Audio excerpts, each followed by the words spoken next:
मुस्कुराई जिंदगी आया है रमजान, रब की नेमत है रमजान, रब की नेमत है रमजान। रमजान रमजान रब की नेमत है रमजान, रमजान रमजान रब की नेमत है रमजान। औज़ुबिल्लाहि मिनश शैतानिर रजीम, बिस्मिल्लाहिर्रहमानिर्रहीम। द मेमन टीवी HD की खुसूसी रमज़ान ट्रांसमिशन रब की नेमत है रमज़ान के साथ आपका मेज़बान अल्ताफ़ बयानी हाज़िर खिदमत है।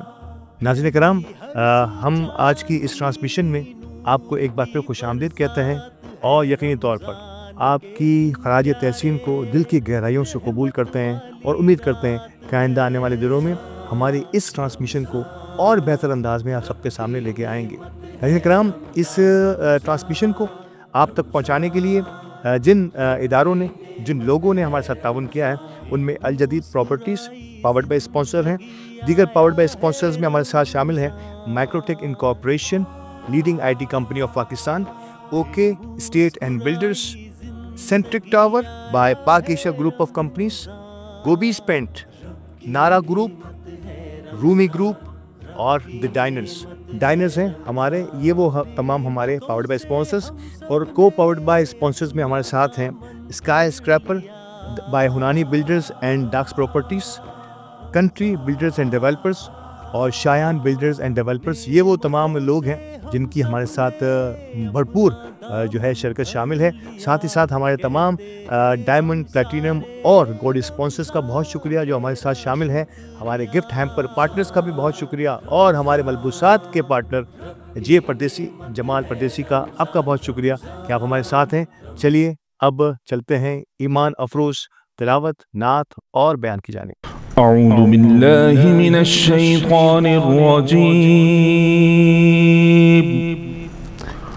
बिस्मिल्लाहिर रहमानिर रहीम।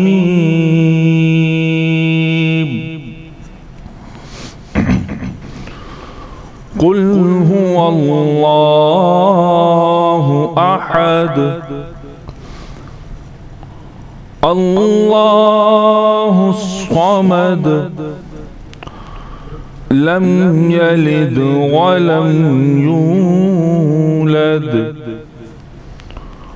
वलम यकुन लहू कुफुवन अहद।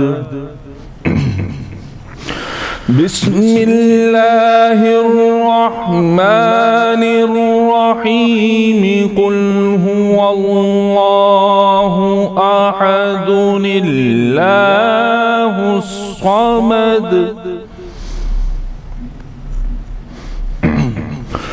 कुल हुवल्लाहु अहदुल्लाहुस समद, लम यलिद वलम यूलद वलम यकुन लहू कुफुवन अहद।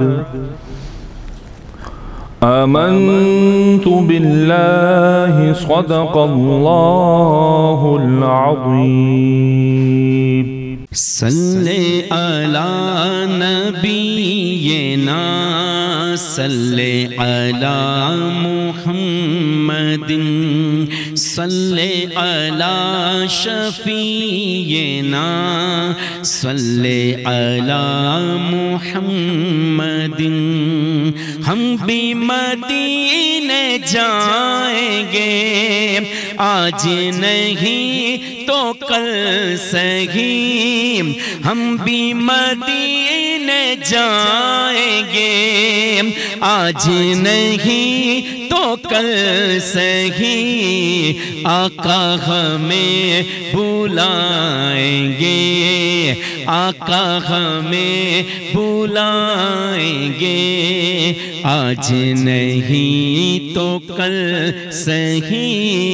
सल्ले अला नबीना, सल्ले अला मुहम्मदिन। काबे के दर के सामने मांगी है ये दुआ फकत, काबे के दर के सामने मांगी है ये दुआ फकत, हाथों में हशर तक रहे, हाथों में हशर तक रहे, दामन मुस्तफा फकत, सल्ले अला नबीना, सल्ले अला मुहम्मदिन, सल्ले अला शफीना, सल्ले अला मुहम्मदिन। खौफ ना रख रज़ा ज़रा, तू तो है अब्द मुस्तफ़ा, खौफ ना रख रज़ा ज़रा, तू तो है अब्द मुस्तफ़ा, तेरे लिए अमान है, तेरे लिए अमान है, तेरे लिए अमान है, सल्ले अला नबीना, सल्ले अला मुहम्मदिन।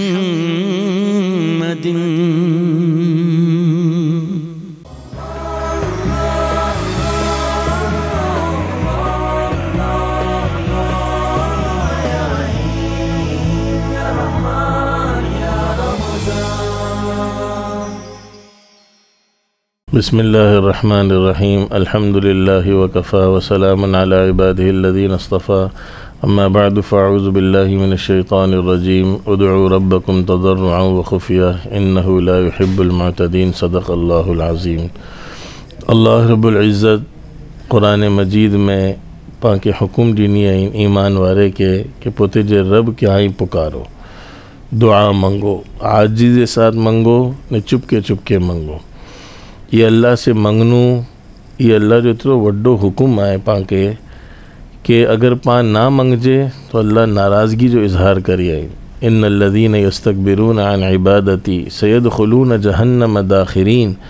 जो लोग पान से मंगना नहीं, पान से मंगन में अल्लाह चुनता, पान से मंगन में तकब्बुर करन था।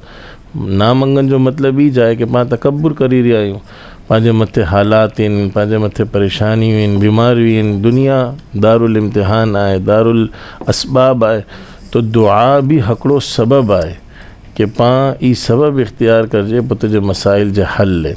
तो जो तकब्बुर करे तो अन क़रीब वो ज़लील थी ने जहन्नम जे अंदर दाखिल थीनो, सयदखुलून जहन्नम दाखिरीन। तो इतनी वड्डी नाराज़गी जो ऐलान अल्लाह करी आहे ने ईच फ़र्क़ आहे अहकमुल हाकिमीन जी बारगाह ने ॿी जितरी बारगाहियूं आहिनि, ॿी जितरा दुनिया जा दर आहिनि, दुनिया जे दर वारे से पां मंगू तो नाराज़ थियनि था, अल्लाह से ना मंगू तो अल्लाह नाराज़ थियनि था। दुनिया वारे से मंगू यकीन ना है ॾी सघनूं कि नहीं ॾी सघे। अल्लाह रब्बुल इज़्ज़त जी ज़ात इतरे ख़ज़ाने जी मालिक आहे, इम मिन शैइन इल्ला इंदना ख़ज़ाइनु। जो चीज़ पां मंगी रहिया आहियूं उनजा ख़ज़ाना पोते जे रब जे पास, पंहिंजे रब जे पास आहिनि। पाण यकीन करीने अल्लाह से मंगजे कि अल्लाह रब्बुल इज़्ज़त से जो मुंहिंजी तकलीफ़ जो हल आऊं मंगी रहियो इन जो ख़ज़ाना आहिनि उनजे वटि, इल्म जा ख़ज़ाना, हिदायत जा ख़ज़ाना, अक़ल जा ख़ज़ाना, माल जा ख़ज़ाना, सुकून जा ख़ज़ाना, इज़्ज़त जा ख़ज़ाना, पाके कुरो खपे तो, पाके जो चीज़ खपे थी उनजा ख़ज़ाना आहिनि। पा यकीन से मंगजे कि अल्लाह रब्बुल इज़्ज़त हिकिड़ी हदीस क़ुदसी में फ़रमाई रहिया आहिनि, लौ अन्न अव्वलकुम व आख़िरकुम व इंसकुम व जिन्नकुम व हय्यकुम व मय्यतकुम तकूनु फ़ी सईदिन वाहिदिन। तुम्हारे अव्वल, तुम्हारे आखिर, तुम्हारे इंसान, तुम्हारे जिन्नात सब एक मैदान में जमा हो जाए, सब अपनी अपनी ज़बानों में मुझे पुकारे, सबको मैं उनकी पुकार दे दूँ जो मांग रहे, तब भी मा नक़स ज़ालिका फ़ी मुल्की शैआ। मिंजी बादशाहत में इतनी भी कमी नहीं अचे कि अगर कोई सुई के आई समंदर में विझो तो उनके नाके में जो पानी अचे तो समंदर के पानी में कितनी कमी अचे थी, अल्लाह के ख़ज़ाने में इतनी भी कमी नहीं अचे। तो अल्लाह पाक के हुकुम ॾिनी आई न पुत जे महबूब के फरमाया, इज़ा सअलका इबादी अन्नी फ़इन्नी क़रीब।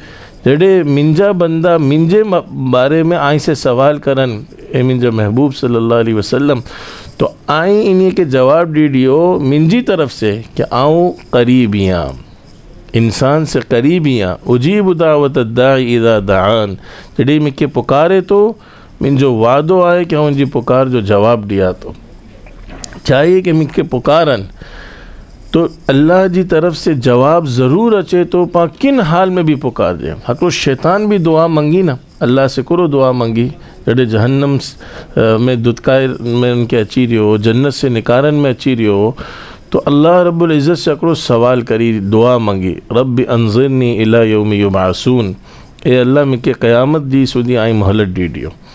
यानी एतिरो अक़लमंद हो शैतान, इनके ख़बर हुई कि इन वक्त भी जॾहिं आऊं रांदे दरगाह थी रहियो आहियां, अल्लाह मूंखे कढी रहिया आहिनि पुत जी बारगाह से, इनमें भी मुंहिंजी दुआ रद्द नहीं थी। अल्लाह रब्बुल इज़्ज़त इन मौक़े ते भी दुआ क़बूल करी गिनी आहे। क़ाल इन्नका मिनल मुंज़रीन, के आई के मोहलत दिन में अचे थी, आई क़यामत तक आई के मोहलत है। तो शैतान जी जॾहिं अल्लाह सुनी सके तो पंहिंजी नहीं सुने। तो कबूलियत दुआ यकीनी है, या तो उह चीज़ मिली वञी जो पा मंगी रहिया आहियूं, या कोई बहु वॾी मुसीबत टली वञी, या आख़िरत में एतिरो अजर मिलनो, एतिरो अजर मिलनो कि माण्हू तमन्ना करनू काश दुनिया में मुंहिंजी कोई दुआ क़बूल ना थी हो। लेकिन इन दुआ जा आदाब आहिनि, अल्लाह जी बारगाह है, अहकमुल हाकिमीन है, दुनिया में कोई से पा मिलल वञूं था, कोई बादशाह से वज़ीर से आदाब हूं था, हर डिपार्टमेंट जा हिकिड़ा उसूल हूं था। तो अगर उन आदाब के साथ पा मंगनास तो उ दुआ जी कबूलियत जी अहमियत वधी वञी, वधारे कबूलियत जो चांस वधी वञो, जिनमें इन आयत में अल्लाह रब्बुल इज़्ज़त 4 अदब हुक्म दी रहिया आहिनि। पहलो हुक्म दी रहिया आहिनि कि भाई तुम आई अल्लाह से मंगो, आजिज़ी के साथ मंगो, ने चुपके मंगो। ई बो अदब जो ताल्लुक़ ज़ाहिर के साथ है, ने बो अदब जो ताल्लुक़ जो है वदऊहु खौफ़न व तमआ, अल्लाह से डरने मंगो कि आइंदे गुनाह की वजह से अहिड़ो ना थिए दुआ रद्द थी वञे। ने उम्मीद के साथ भी मंगो कि अल्लाह जी ज़ात बहु अरहमुर राहिमीन है। तो ये 4 सिफ़ात इन जिन के साथ हर मुसलमान के दुआ मंगा हुआ है। हिकिड़ो तो आजिज़ी के साथ, इनकिसारी के साथ अल्लाह के सामने पुते के बहु कमतर ॾेखारणो कि अल्लाह आप खालिक हैं, मैं मखलूक हूँ, आप मालिक हैं, मैं ममलूक हूँ, आप राज़िक़ हैं, मैं मरज़ूक़ हूँ, मैं तो आपका बंदा हूँ, मैं कहाँ जाऊँ, कोई और दर है नहीं आपके अलावा। ने अल्लाह जी तारीफ़ पहला हुए, अल्लाह जे नबी सल्लल्लाहु अलैहि वसल्लम पर दुरूद शरीफ होए, ने आजिज़ चाहत होए, चुपके होए, गुनाह जो खौफ भी हुए, न अल्लाह जी रहमत से उम्मीद भी हुए, तो ज़रूर इंशाअल्लाह पंहिंजी दुआयूं ख़ास कर सहरी जे वक़्त, ख़ास कर इफ्तारी जे वक़्त, नमाज़े से पहला, नमाज़े जे बाद, ख़ास कर तहज्जुद जे वक़्त पां बधे जी कोशिश होए कि पां अल्लाह जी तरफ़ मुतवज्जे थीजे, ने पुते जे मसाइल पूरी उम्मत मुस्लिमा ले, आलम इस्लाम ले, पंहिंजे मुल्क ले, पंहिंजी औलाद ले, दुनिया ले, आख़िरत ले, पंहिंजे ज़िंदा ले, पंहिंजे मरहूमीन ले पां एतिरी दुआ करजे कि पंहिंजो ताल्लुक़ अल्लाह से वधी वञे, ने पां खे यकीन हुए कि पां जो मंगी रहिया आहियूं ज़रूर अल्लाह ॾींदो इंशाअल्लाह। अल्लाह रब्बुल इज़्ज़त इन आदाब जी रिआयत जे साथ पां बधे के मंगन जी तौफ़ीक़ भी नसीब फरमाए, ने जो पंहिंजी दुआयूं अल्लाह पुत जी बारगाह में क़बूल फरमाए। अस्सलामु अलैकुम वरहमतुल्लाहि वबरकातुहू। फिर मुस्कुराई जिंदगी, आया है रमज़ान, रब की नेमत है रमज़ान, रब की नेमत है रमज़ान, रमज़ान रमज़ान, रब की नेमत है रमज़ान, रमज़ान रमज़ान, रब की नेमत है रमज़ान। अल जदीद गल्फ हिल्स, जहां आप बना सकते हैं अपने ख्वाबों की ताबीर। गल्फ हिल्स में पहले से मौजूद 24/7 security, 13 lush green parks, cycling track, jogging track और ज़रूरत ज़िंदगी की हर सहूलत। एक ऐसी जगह जहां जिंदगी आपको तलाश करती है। अल जदीद प्रॉपर्टीज, आपके बेहतर मुस्तकबिल का ज़ामिन।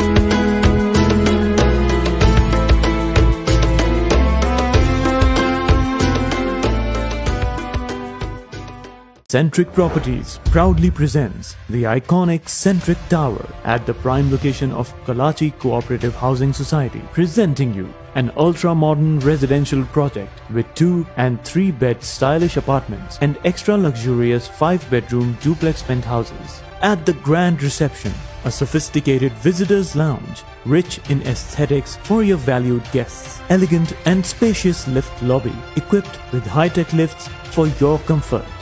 A world of top-class amenities wait for you at the Centric Tower. Secured and reserved car parking is also a key feature of the project. For booking and details, call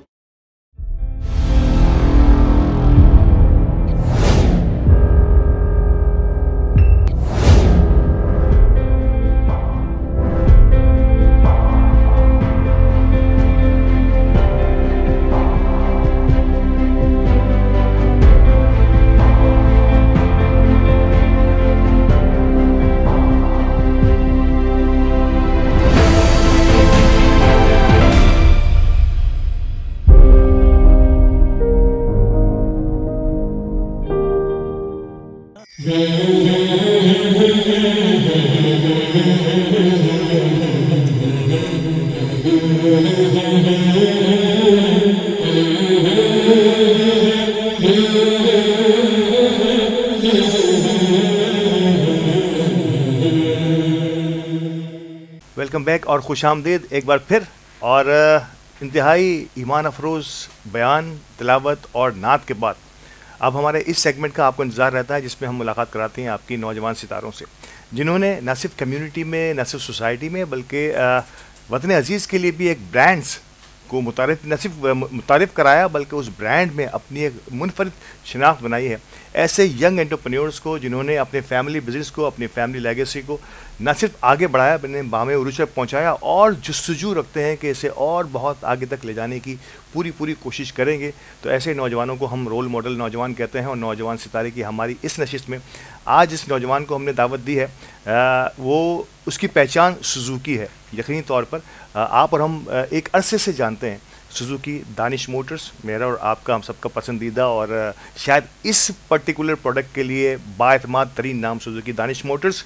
Suzuki Jinnah Avenue, ये आप एक और Suzuki Motors, ये एक और नाम है। और Suzuki champion Motors north Nazimabad, ये एक और हमारे दरमियान हमारी इस तरक्की का राज। तो इन तीनों ही मोटर्स और ख़ास तौर पे downtown DT builders and developers का नाम हम सुनते रहे हैं, और अपने इस शोबे में भी एक मोतबर तरीन नाम। तो इन सब के पीछे जो कार फरमा है नौजवान अपनी फैमिली लेगेसी को आगे बढ़ाता हुआ, वो है दानिश तारिक वाडीवाला। अस्सलाम वालेकुम दानिश। अस्सलाम वालेकुम, कैसा दानिश, बहुत शुक्रिया, क्योंकि मैंने हमेशा से अपने हर मेहमान से ये करता हूँ कि ये वो वक्त है जहाँ असर और इफ्तार के दरमियान का, जहाँ लोग कोशिश करते हैं कि अपनी फैमिली में, अपने और लोगों से घर पहुँचने की जल्दी होती है, वहाँ आप हमारे स्टूडियो पर मौजूद हैं। तो आपका बहुत शुक्रिया हमें वक्त देने के लिए। जज़ाकल्लाह, थैंक यू आपका और अली का खास तौर शुक्रिया कि उन्होंने मुझे मदऊ किया यहाँ पे।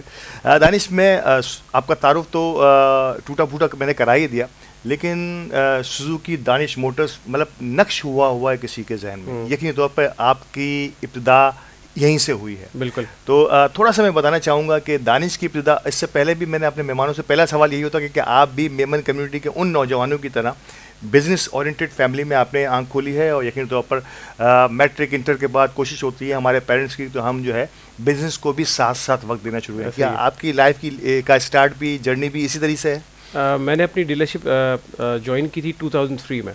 2003? हाँ, मैंने A लेवल्स अपना कंप्लीट किया था 2003 में।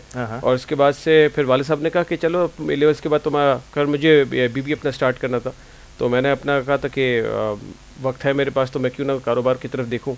तो एक सिलसिला बनता रहा, वाले साहब के साथ ऑफिस ज्वाइन की मैंने, और बस फिर वो 2003 से ऑफिस में जुड़ गया, जो उसके बाद से वो कारोबार चलता रहा, और आज तक मैं बस ऑफिस के साथ। 20 साल से जायद हो गया मेरे ख्याल से। 22 साल में कहूँ कि एक नौजवान जब हमारे सामने बैठा हो, 22 साल का तजर्बा इसका बिजनेस का, तो यकीनी तौर पर कहाँ हम बामे उरूज पर देखें किसी भी बिज़नेस को, जहाँ एक नौजवान जो है वो 22 साल से अपनी फैमिली लेगेसी को आगे बढ़ा रहा है। कितना मुश्किल होता है दानिश? पहले तो मैं इस के एक तो बनाया फैमिली बिजनेस, लोगों का ये कहना होता है कि ओह पे जो माल आए, तैयार मीडियो आए तो बच्चा आगे वदन था, लेकिन इस लेगेसी में सबसे बड़ी जिम्मेदारी जो नौजवानों पर देखता हूँ, उस लेवल को ना सिर्फ कायम रखना, उसको और ऊँचा ले जाना, और क्योंकि ये नाक की बात होती है कि अगर बाप ने एक बिज़नेस सेट कर दिया है, पेरेंट्स ने बिज़नेस सेट कर दिया है, चचा मामू ने बिज़नेस सेट कर दिया है और बच्चे आके उसको बिगाड़ दे, तो ये कितनी बड़ी जो है ना डाउनफॉल कहलाती है। तो कितनी जिम्मेदारी होती है, कितना एक प्रेशर होता है कि यार अब इस बिज़नेस को हमें और आगे तक लेके जाना है। देखिए अल्ताफ़ भाई, इसकी दो वजूहत होती है। अगर मैं आपको ये बात कहूँ कि अगर मेरे वालिद साहब ने बिज़नेस स्टार्टअप किया था, क्योंकि ये जो बिज़नेस है सुजुकी दानिश मोटर्स, ये मेहनत और काविश है मेरे वालिद साहब की और मेरे ताए की।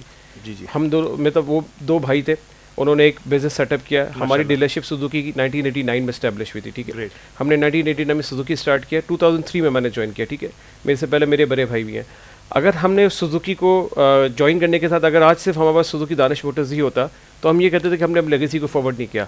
लेकिन अल्हम्दुलिल्लाह 2003 के बाद से जब हमने वो जर्नी स्टार्ट की थी, तो 2022 में और 2021 में हमने सुजुकी की मज़ीद 2 डीलरशिप्स ली, जिसमें आपने जैसे जिक्र की Suzuki Jinnah avenue motors and Suzuki champion Motors.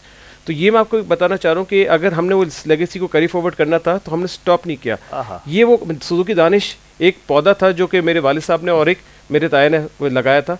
उस पौधे से फिर हमने उसको दरख्त जो बनाया ना, वो हम 3 भाइयों की काविश थी जो हमने इसको आगे से फॉरवर्ड किया, ठीक है, जिसको लेके चले। उसके साथ साथ फिर क्योंकि हम जाहिर सी बात है फैमिली बिजनेस है, मैन पावर है, तो हमने इसको डिवाइड एंड रूल किया।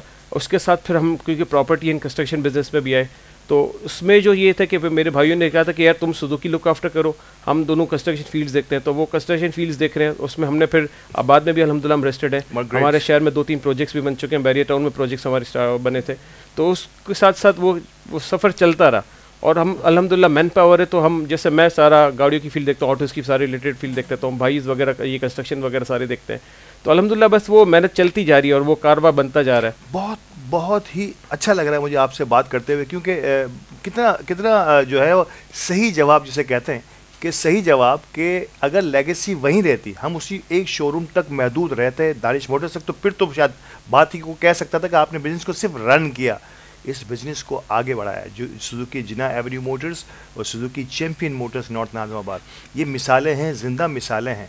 अगर आप, मैं तो अपने दिल की बात कर दूं, अगर आप इन शोरूम्स पर जाएं एक मरतबा, ज़रूर जाइएगा, तो आपको अंदाज़ा होगा कि कितनी मेहनत, कितनी जो है थॉट्स जो हैं वो शामिल हैं उन तमाम चीज़ों को लेके। और तने तनहा यकीनी तौर पर फैमिली बिजनेस है, लोगों का सपोर्ट ज़रूर रहता है, तजुर्बा ज़रूर काम आता है हमारे बुजुर्गों का, लेकिन एक नौजवान इतने बड़े कारवां को साथ लेके चल रहा है, कितना मुश्किल है।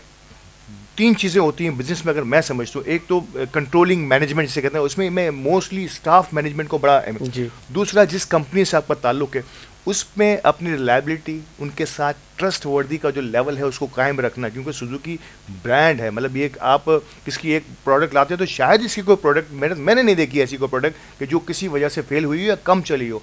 आज भी अगर सुजुकी में ऑल्टो की बात करूं, हर दूसरी गाड़ी आपको यहाँ पे नई गाड़ी जो ऑल्टो आई है वो नज़र आती है। मतलब इतने बड़े ब्रांड को लेके चलने के लिए कितना बड़ा जिगरा चाहिए होता है, कितनी मेहनत दरकार होती है इसके। देखिए अल्ताफ़ भाई, सुजुकी एक ब्रांड है और ये एक मल्टीनेशनल ब्रांड है, सिर्फ पाकिस्तान में एग्जिस्ट करता है, दुनिया में कई ममालिक में करता है, और इसका जो बेस है वो जापान है। हम अगर अपने प्रोडक्ट के साथ अगर प्ले करते हैं तो हमें पता है कि मार्केट में क्या ट्रेंड चलता है। अब जैसे कि इस वक्त ईवीज़ का दौर है, तो हमने अभी से अपनी प्लानिंग ईवीज़ के ऊपर स्टार्ट कर दी है, क्योंकि फ्यूचर इज़ ईवी। आपको भी पता है इलेक्ट्रिक व्हीकल्स है इस वक्त, ठीक है ना।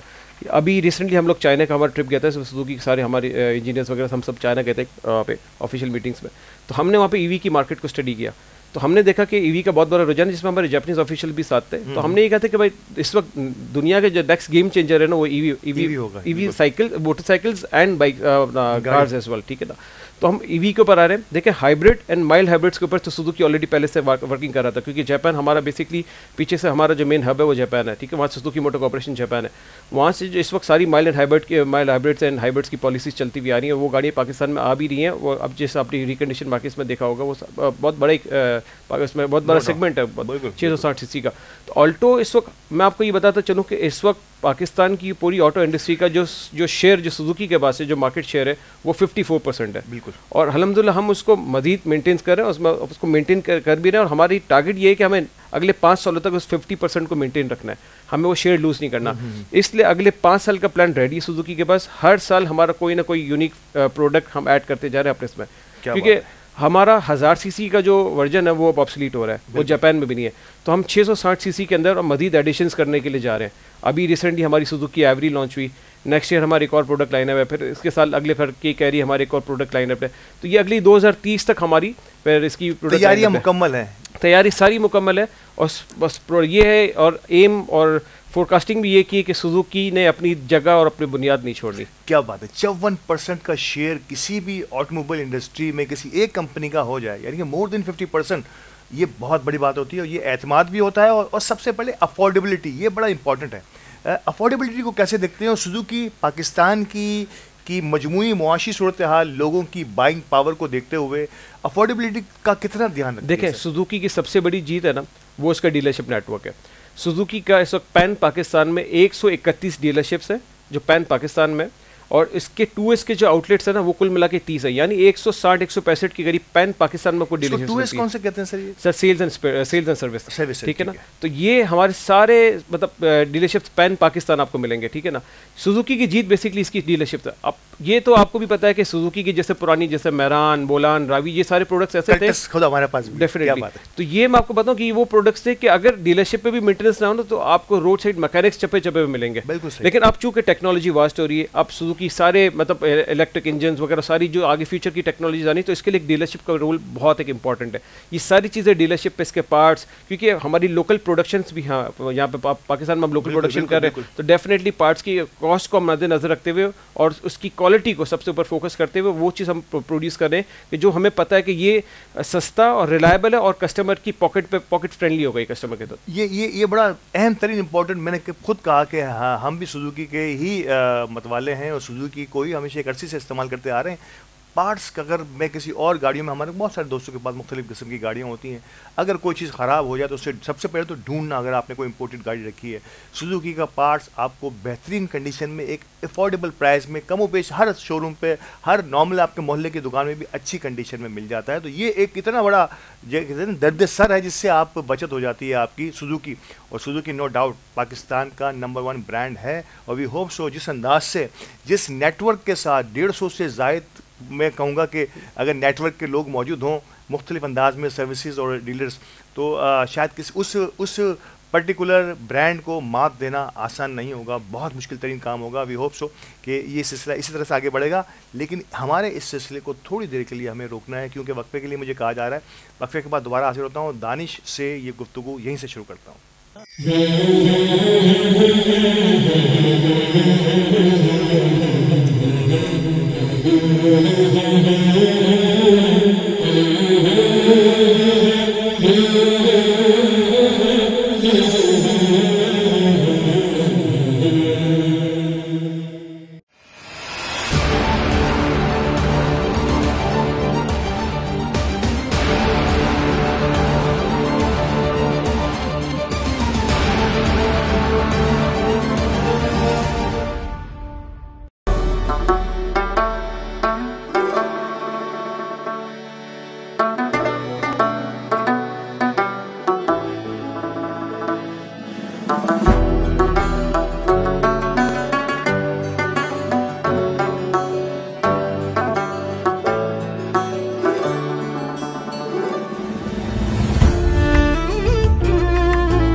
With a 33-year legacy in the market, Nara Group has evolved into a powerhouse of luxury development, strategic investment, marketing, and bespoke design solution. Established as Nara Builders and Developers in reality, the company evolved to meet the demands of a dynamic market by launching investment, marketing, and design studio division. Today, Nara Group continues to shape the future, delivering unparalleled value to clients and setting new benchmarks in the industry as a whole. Contact us today for your dream houses and strategically planned investment.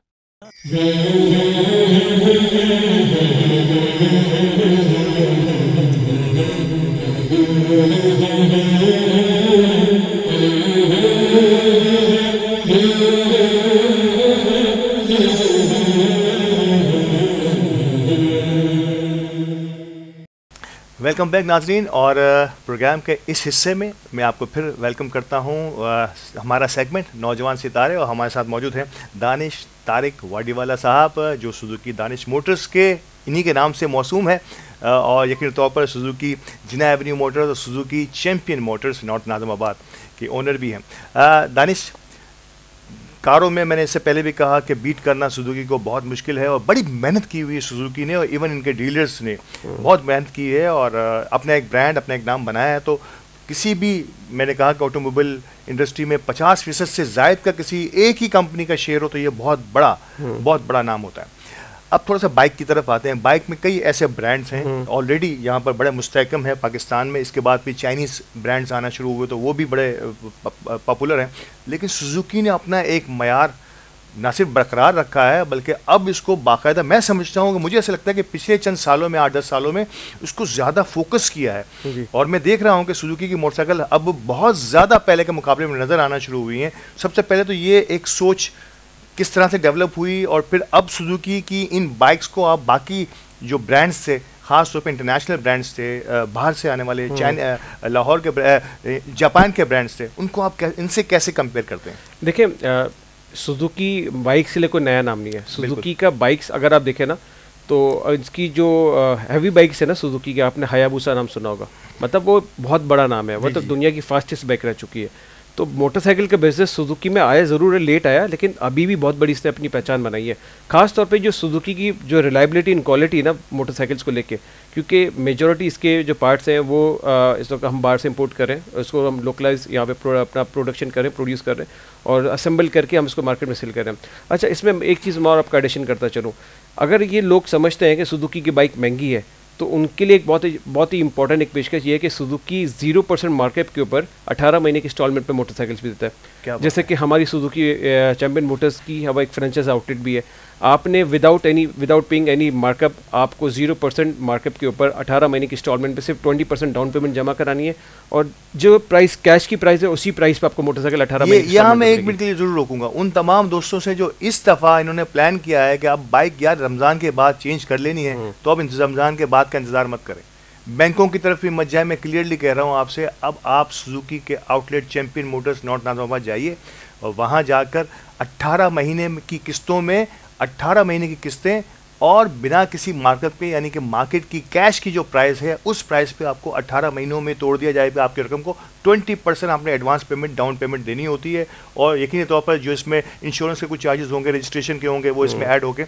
तो आपके लिए इससे बेहतरीन offer इस रमज़ान में नहीं हो सकती। तो मैं फिर कहूँगा कि वो लोग जो बाइक चेंज करने का प्लान कर रहे हैं या उनकी बाइक ख़राब है और आगे जाके या इस वक्त अफोर्ड नहीं कर पा रहे एक साथ इतनी बड़ी रकम लेना, 2-3 लाख रुपये, 2.5 लाख, 3.5 लाख रुपये की तकरीबन कोई भी बाइक हो जाती है आज अगर अच्छी बाइक आप लेने जाते हैं तो मैं फिर कहता हूँ कि इससे बेहतर offer champion Motors, Suzuki champion Motors north Nazimabad से नहीं हो सकती। तो ज़रूर एक दफ़ा विजिट ज़रूर कीजिएगा, देखिएगा ज़रूर, इसके बाद देखते हैं कि आप किस तरह से आप प्लान बनाते हैं। सर थोड़ा सा अब इस सुजुकी, अब आप समझते हैं कि मोटरसाइकिल में अल्हम्दुलिल्लाह मैं देख रहा हूँ कि अब सड़कों पे बहुत ज़्यादा सुजुकी बाइक नज़र आ रही है, हेवी बाइक, खास तौर पे 110, 150 जो है वो तो आपके बहुत ही काबिल एतमाद ब्रांड बन गए। आप समझते हैं कि इसमें मजीद काम की ज़रूरत है, सुजुकी इस पर भी बड़ी मेहनत कर रहा है? बिल्कुल मेहनत बिल्कुल कर रहा है, और अभी तो खैर ये पेट्रोल इंजन आ रहे हैं, फ्यूचर में आप देखेंगे इंशाल्लाह ईवीज़ भी आपको नजर आएंगी। वो ग्रेट। हाँ, अभी भी खैर थोड़ा सा अभी वक्त दरकार है इसके ऊपर, प्लानिंग और इसमें सारी चीज़ें चल रही हैं जापान में पीछे बैकएंड पे, लेकिन पाकिस्तान में सारे पेट्रोल इंजन हैं। हमारे पास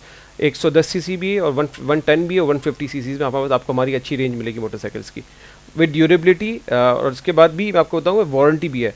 वारंटी के साथ साथ फिर आफ्टर सेल्स फैसिलिटी, ये देखें बाइक हम आपको दे तो रहे हैं, आपको बहुत से चाइनीज़ ब्रांड मिलेंगे मार्केट में, लेकिन आफ्टर सेल्स फैसिलिटीज़ आपको इस तरीके से नहीं मिलेंगी।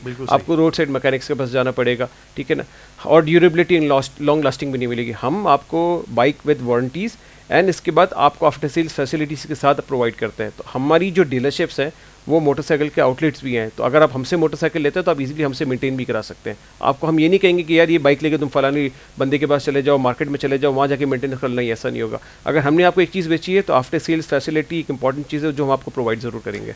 दिस इज़ वेरी इंपॉर्टेंट, बहुत ज़रूरी है कि अगर आप कोई चीज़ ख़रीदते हैं तो इसकी सर्विस और मेंटेनेंस जो है वो आसानी से और ऑथोराइज लोगों के साथ हो। तो ये शायद इससे बेहतर उस बाइक को कोई और नहीं समझता सुजुकी से ज़्यादा। सर अब थोड़ी सी वाडीवाला फैमिली जो है वो बड़ी सोशल फैमिली भी है, बड़ी बिज़नेस की बड़ी बातें कर ली आज हमने दानिश से। अब थोड़ी सी सोशल समाजी खिदमत की भी बात करते हैं इस फैमिली की। सर जेतपुर मेमन एसोसिएशन से आपका ताल्लुक़ और आसिफ मजीद आपके कज़न्स में से एक हैं, और हमें बड़ी खुशी है कि आसिफ मजीद की सरबराही में जो पिछले 10-12 सालों में जेतपुर में अंदर जो बूम आया है वो मेमन बरादरी की किसी जमात में नहीं आया, और ये नो डाउट हम पूरी मेमन बरादरी में हमारा आना जाना भी रहता है। मुख्तलिफ अंदाज में कई जमातों ने बड़ा अच्छा काम किया, लेकिन जेतपुर यकीनी तौर पर वन ऑफ द बेस्ट जमातों में से एक जमात कहलाई जाती है हमारे यहाँ। कैसे देखते हैं जेतपुर की ये एक जो दौड़ अल्हम्दुलिल्लाह आगे की तरफ गामजन है, और आसिफ मजीद की खिदमत को? सर आसिफ भाई के बारे में तो कुछ मतलब मैं स्पीचलेस में बोलूँ भी क्या। आसिफ भाई ने जितनी जो खिदमत इस वक्त जेतपुर खास तौर पे जेतपुर कम्युनिटी के लिए की है, वो तो एक जेतपुर तो एक अलग चीज़ है ना। मैं तो कहता हूँ टोटल मेमन कम्युनिटी के लिए आसिफ भाई एक बहुत बड़ा नाम है, मतलब माशाल्लाह इतनी इनकी खिदमत है। तो आसिफ भाई मैंने माशाल्लाह जेतपुर के लिए बहुत सर्व किया है, और अल्लाह ताला उनको और मज़ीद उनके अंदर इतनी हिम्मत और वो दे, हौसला दे कि ये मज़ीद इस जो माशाल्लाह ये जो मेहनत और ये काविश इनकी जारी है, ये अल्लाह करे इनके साथ साथ आगे वक्त के साथ साथ चलते रहे। और माशाल्लाह आसिफ भाई ने सुजुकी अपना ये जेतपुर जमात के लिए बहुत मेहनत की है, और माशाल्लाह से आज सिर्फ ये अपना असल में छोटे को भी साथ लेके चले, बड़ों को भी साथ लेके चले। और अब देखें कि अब जो मजीद जो इंटरेस्ट ले रहे हैं ना, वो जेतपुर में यूथ विंग जो बना है उसको साथ लेके चल रहे हैं, क्योंकि आपको पता है टेक्नोलॉजी का दौर है, सोशल मीडिया का दौर है, तो हर चीज़ में माशाल्लाह उन्होंने इन्वेस्ट किया हुआ है और हर चीज़ को साथ लेके चल रहे हैं। कितना मुश्किल काम है। देखिए ये इनके फैमिली मेम्बर्स हैं, और हम भी अभी गुज़िश्ता दिनों आपकी मुलाकात भी कराई थी इंस्टीट्यूट में आसिफ मजीद साहब से। अगर आप देखें तो international Memon organization, Jetpur Memon association, Karachi Memon cooperative society, कोई एक शख्स इतने सारे काम, और कामयाब तरीन काम, ऐसा नहीं कि सिर्फ ओहदे लेके इन पे जो है बैठ जाना है, कुर्सियों पे हासिल करना नहीं।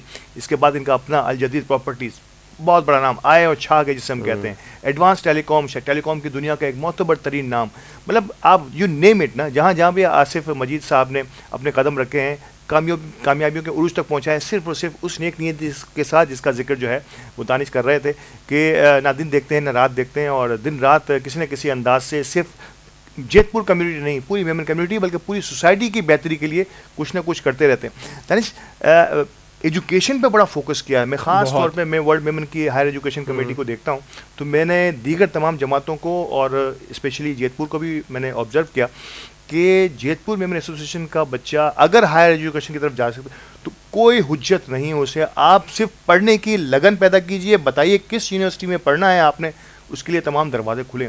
ये जो हायर एजुकेशन जिसे हम समझते हैं, और आप खुद भी हायर एजुकेटेड हैं, नो डाउट कि आपने ए लेवल्स मुकम्मल किया है, कि गेटवे है किसी भी फैमिली का, समझें कि खुशहाली की तरफ जाने का एक रास्ता है हायर एजुकेशन। इस फैमिली का एक बच्चा भी तो ये समझ लिया है मेरे ख्याल है जेतपुर ने कि अगर एक बच्चा यहाँ से गुजर गया हायर एजुकेशन से इस कामयाबी के साथ, तो फिर इसकी फैमिली को जमातों की तरफ आने की जरूरत नहीं पड़ेगी। डेफिनेटली, मैं आपको बताऊं कि हायर एजुकेशन इतनी इंपॉर्टेंट है, सिर्फ मेमन फैमिलीज़ के लिए नहीं, अगर नॉर्मली कोई भी बंदा अगर पढ़ता है और अगर लेट से उसको चांस लग जाता है, तो आप ये देखें ना, इंडिया हमसे कितना आगे। आप ये देखें इंडिया में एजुकेशन का आप रुझान देखें कि उसका अगर टॉप कंपनीज अगर आप देखें उसके CEO सारे इंडियन है। तो अगर हमारे पास ऐसा कोई एक बंदा, ऐसा होशियार बंदा निकल के आता है, तो सिर्फ मेमन कम्युनिटी की जीत नहीं होगी, पाकिस्तान की जीत होगी।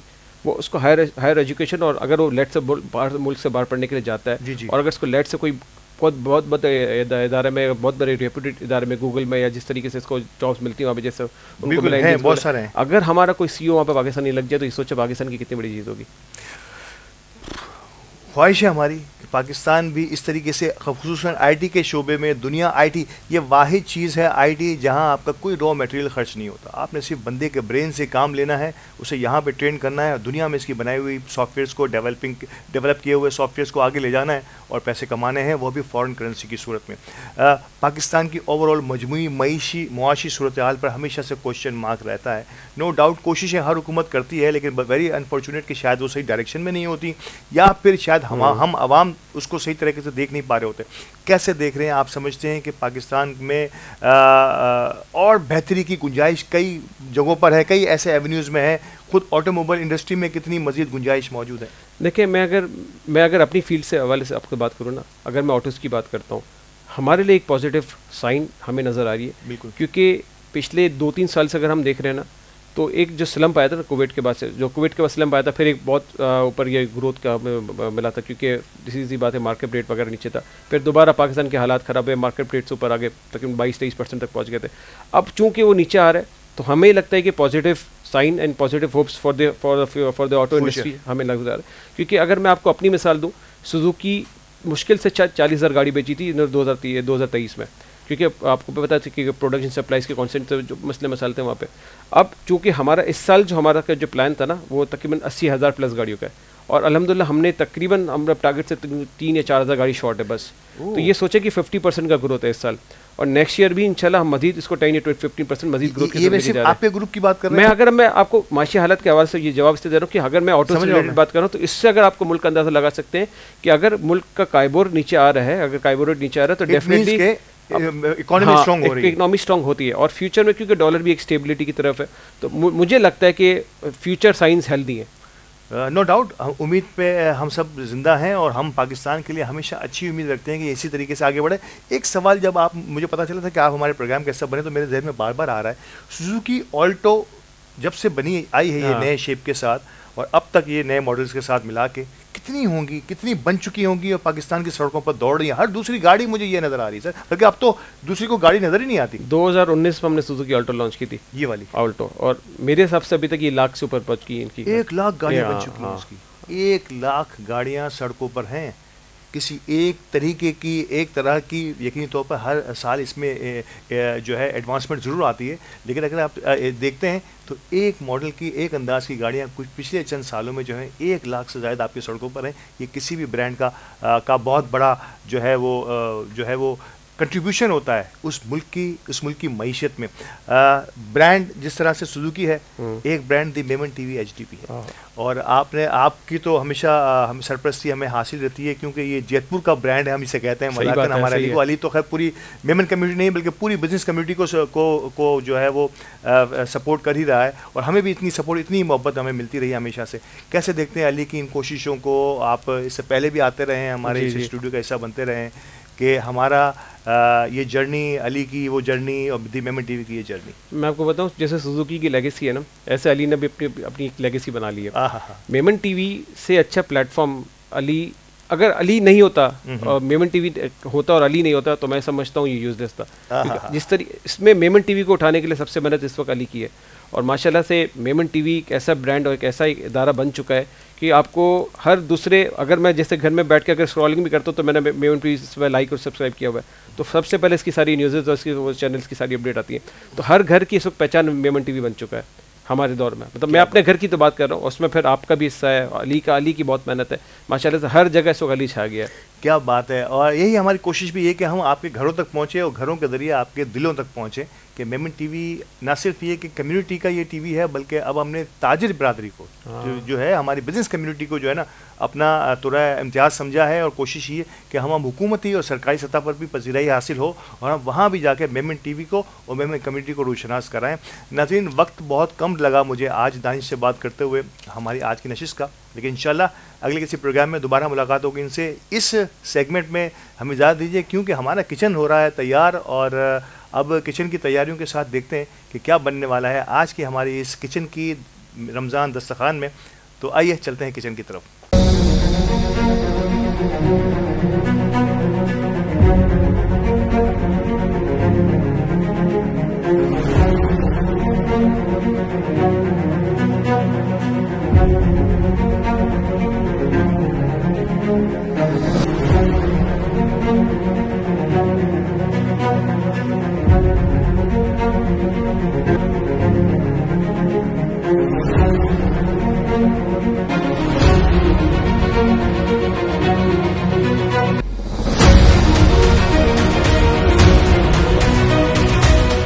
Country Builders and Developers present Country Naval View 2, which is located in Clifton near to Karachi Beach at 12 minutes away. Dolman Mall 10 minutes away. And Karachi Club just 5 minutes away. Your dream home is our masterpiece. Country Naval View 2, a project by Country Builders and Developers, where every detail defines perfection.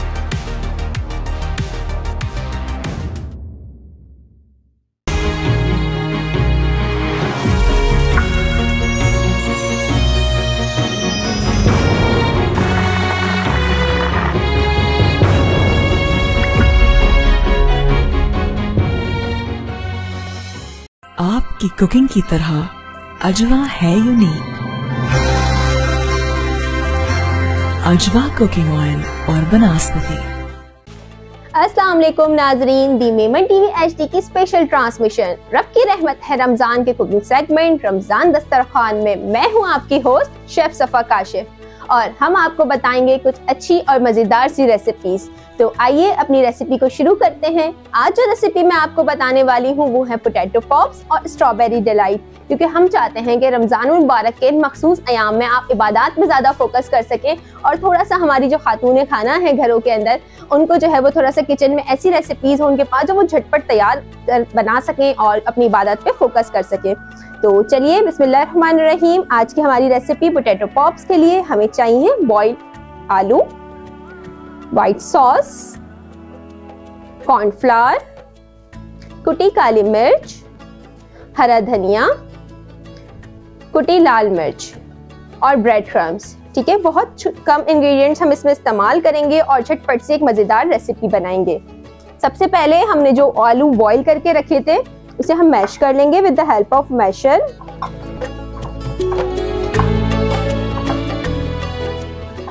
ठीक है, आलू जो है वो आपने थोड़ा सा hard boil लेना है। आलू को बॉईल करने का एक बहुत ही अच्छा एक तरीका कार होता है जिससे आपका आलू कभी भी नरम नहीं होगा। वो ये होता है कि आपने पहले पानी को अपने बॉईल कर लेना है। जब पानी में आपके उबाल आ जाए, आप उसके अंदर आलू का छिलका हटा के क्यूब्स करके या जैसे भी आपको शेप में कट करना है आप उसे कट करके आप उबले हुए पानी के अंदर से शामिल कर दें। इससे होगा ये कि आपका आलू जो है वो जब हम पानी आलू सब एक साथ देगची में रख के चूल्हे पे रख देते हैं, इससे होता ये है कि आलू जो है वो पानी को एब्जॉर्ब कर लेता है और इसके बाद जब हम कोई भी चीज़ आलू की बनाते हैं तो उसमें ये होता है कि या तो वो टूट रही होती है, पानी ज़ाहिर सी बात है उसके अंदर मौजूद होता है, या फिर हम उसको फ्रीज करते हैं तो उसका एक अजीब सा टेक्सचर आ रहा होता है। तो आलू को बॉईल करते हुए थोड़ा सा एहतियात करेंगे तो यकीनन फिर जो है वो आपकी रेसिपी अच्छी बनेगी। अच्छा देखिए, हमारे आलू जो है वो अच्छे से हमने with the help of masher जो है वो मैश कर लिए।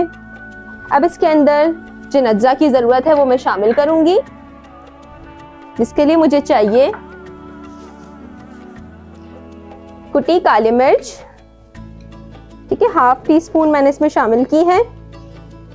क्रश रेड चिली, लाल मिर्च जो है वो भी हाफ टी स्पून मैं इसमें शामिल कर रही हूँ। हरा धनिया थोड़ा अच्छा लगता है तो वो हरा धनिया आप समझ लें 1 टेबल स्पून जो है वो आप इसमें शामिल कर लें। और ये व्हाइट सॉस जो हमने बना के रखी है, व्हाइट सॉस बनाने का तरीका कार ये होता है कि आपने एक पैन में बटर लेना है, मक्खन लेना है। मक्खन आपका 1 टेबल स्पून आपका मक्खन होगा, वो गर्म हो जाए, आपने उसमें जो है वो लहसुन ऐड करना है, फाइन चॉप गार्लिक ऐड करके उसको अच्छे से सौते करना है। जब गार्लिक का कलर थोड़ा सा लहसुन का कलर चेंज होगा, आप उसके अंदर मैदा शामिल करेंगे, हाफ कप दूध, हाफ कप आपका चिकन का स्टॉक या फिर पानी, नमक, कुटी हुई लाल मिर्च और काली मिर्च। बस इसके साथ आपने उसको अच्छे से जो है वो विस्क चलाते रहना है कि आपकी सॉस में जो है वो क्रम्स ना बने और ये आपकी मज़ेदार सी जो है वो व्हाइट सॉस रेडी हो जाए। ये हम इसके अंदर शामिल करेंगे, तकरीबन ये समझ लें कि 2 टेबल स्पून जितनी है, ये भी इसमें ऐड कर दी मैंने। और अब हम करेंगे इसे अच्छे से मिक्स ताकि सारे जो इंग्रेडिएंट्स हमने इसमें ऐड किए हैं वो अपना फ्लेवर जो है इस आलू को दें और ये मज़ेदार सी रेसिपी हमारी बन जाए। बजट फ्रेंडली भी है, थोड़ा सा मुर्गी वगैरह जो है, गोश्त मुर्गी खा खा के थोड़ा सा एक चेंज भी पसंद आता है ना कि यार थोड़ा सा कुछ चेंज भी होना चाहिए। गोश्त मुर्गी मुसलसल खा खा के भी होता है कि यार कुछ चेंज आज बनाते हैं, कुछ वेजिटेबल या कुछ आलू के साथ आज करते हैं। तो हमने कहा आज हम भी अपने व्यूअर्स के लिए एक अच्छी सी रेसिपी लेकर आएँ। अच्छा, ये पोटैटो पॉप जो है वो इंटरनल सॉफ्ट होंगे और एक्सटर्नली यानी बाहर का इसका जो टेक्सचर होगा वो क्रिस्पी होगा, क्योंकि इसके अंदर हम ब्रेड क्रम्स की कोट करेंगे। जब तक ये अच्छे से मेरा मिक्सचर रेडी हो रहा है, मैं ये कर रही हूँ, यहाँ पर मैं तेल अपना गरम रख दूंगी।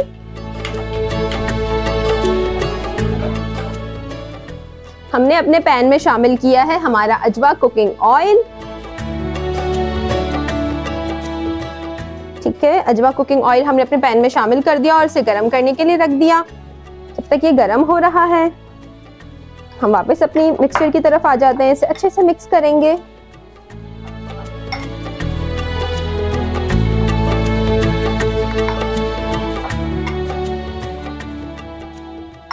और लास्टली हम इसके अंदर कॉर्नफ्लावर ऐड करेंगे। ठीक है, कॉर्नफ्लावर ऐड करने से जो है इसकी बाइंडिंग बहुत जो है वो अच्छी हो जाएगी। तो इसके अंदर मैं कॉर्नफ्लावर ऐड कर रही हूँ।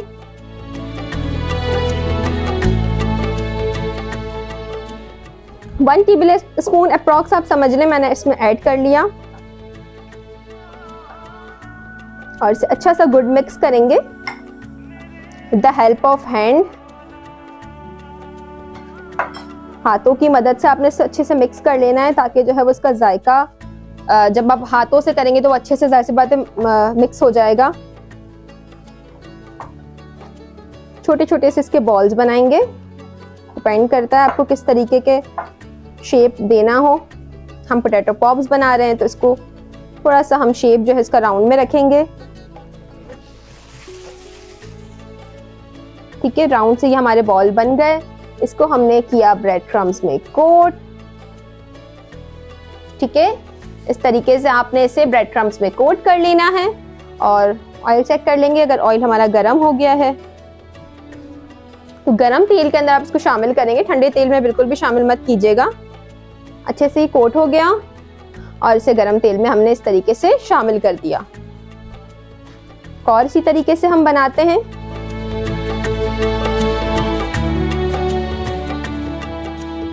अच्छा, व्हाइट सॉस में जो है वो हमारा सॉल्ट मौजूद था, इस वजह से मैंने इसके अंदर सॉल्ट नहीं ऐड किया, ना फिर वो एक्स्ट्रा सॉल्टी हो जाता है ना। तो अगर आप लोगों ने सॉल्ट व्हाइट सॉस में कम रखा है या नहीं ऐड किया तो फिर आप यहाँ पर सॉल्ट अपने टेस्ट के अकॉर्डिंग ऐड कर लेंगे। ऐसे भी जो भी रेसिपीज हम यहाँ पर आपको बताते हैं उसमें देखिए हर किसी का टेस्ट बर्ड जो है वो डिफरेंट होता है दूसरे से। तो आप चाहें तो सॉल्ट एंड स्पाइस लाइक मिर्च जो है वो आप मेथड हमारा फॉलो करेंगे, लेकिन सॉल्ट एंड स्पाइस आप अपने टेस्ट के अकॉर्डिंग ऐड कर सकते हैं। तो नाजरीन, जब तक ये पोटैटो पॉप्स फ्राई हो रहे हैं हम चलते हैं एक छोटी सी ब्रेक की जानिब। Stay tuned and keep watching the Memon TV HD.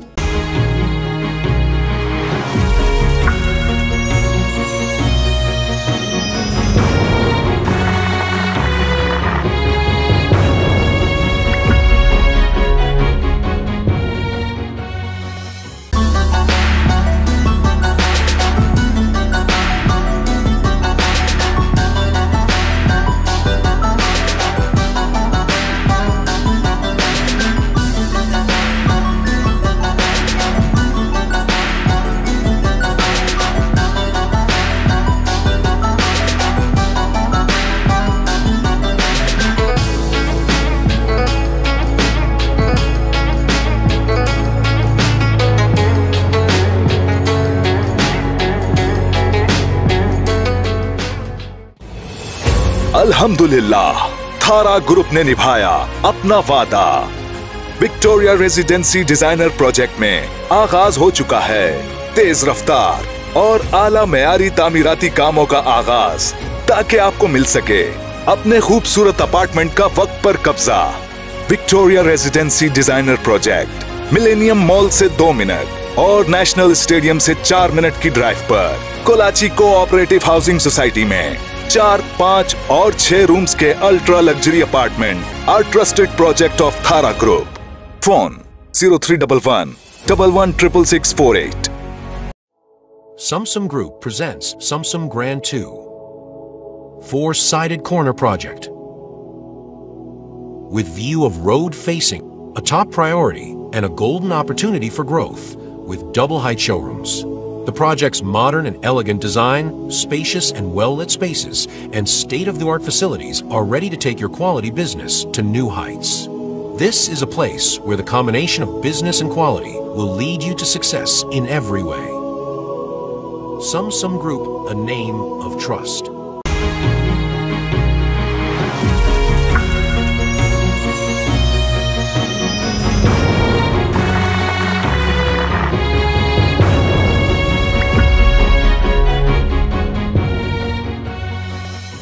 आपकी कुकिंग की तरह अजवा है यूनिक। अजवा कुकिंग ऑयल और बनास्पति। वेलकम बैक नाजरीन, ब्रेक से हम वापस आ चुके हैं और ये देखिए लाइट गोल्डन से क्रिस्पी हमारे पोटैटो पॉप्स जो है वो फ्राई हो चुके हैं। हम इसे जो है वो निकाल लेंगे अब प्लेटर में अपने।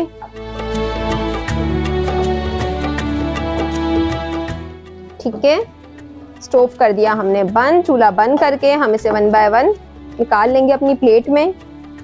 आपने कितनी झटपट सी क्विक सा ये रेसिपी हमारी जो है वो मुकम्मल हो गई। और अब हम थोड़ी सी इसकी प्रेजेंटेशन करेंगे, प्लेटर बनाएंगे अपना और फिर चले जाएंगे अपनी नेक्स्ट रेसिपी की तरफ।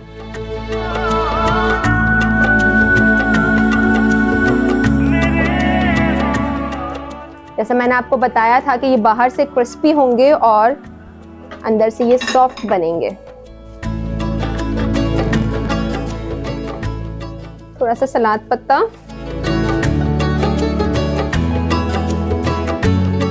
हम फाइन चॉप करके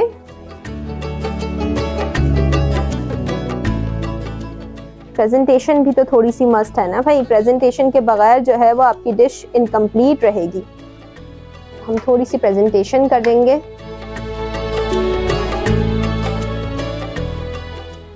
हमने फाइन चॉप करके इसमें ये शामिल किया और ये जो हमने फ्राई किए थे ये हम 1 बाय 1 इसको इस तरीके से डिश पे रखेंगे।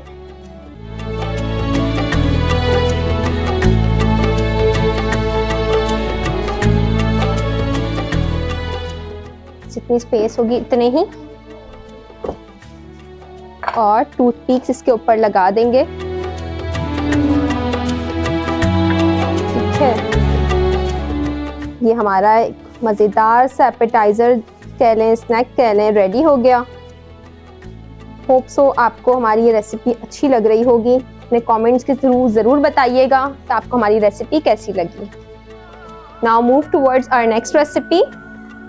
हम बना रहे हैं स्ट्रॉबेरी डिलाइट। ठीक है, स्ट्रॉबेरी डिलाइट बनाने के लिए जिन अज्जा की हमें ज़रूरत होगी, ये हमने बेस के लिए जो है वो प्लेन केक यूज़ कर रहे हैं। ठीक है, स्ट्रॉबेरी डिलाइट बनाने के लिए हमें चाहिए plain cake, whipped cream, fresh strawberries और स्ट्रॉबेरी सॉस। ठीक है, अब देखिएगा मैं किस तरीके से इसे कर रही हूँ। हमने बेस पे पहले जो है वो प्लेन केक जो है वो लगा दिए। ये स्ट्रॉबेरी सॉस जो है वो आपने क्या करना है, स्ट्रॉबेरी सॉस कैसे बनाई जाएगी। स्ट्रॉबेरी सॉस हमने ऐसे बनाई कि हमने जब अल्ताफ भाई के सेगमेंट के दौरान जब वो बात कर रहे थे हमारे नौजवान सितारे से, तो हमने जो है अपनी स्ट्रॉबेरीज को ब्लेंडर में डाल के ब्लेंड कर लिया। ठीक है, और ये इसकी प्यूरी जो है सॉस बनकर हमारे पास आ गई। थोड़ी सी हम केक के ऊपर लगाएंगे। देन फिर हम इसके ऊपर जो ये व्हिप्ड क्रीम हमारे पास मौजूद है, हम ये इसके ऊपर लगा देंगे।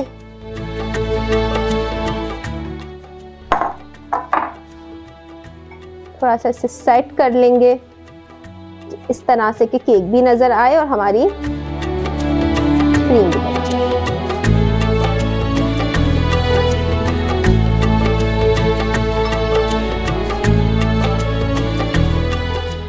ठीक है, सेट कर लेना है इस तरीके से आपको इस लेयर को।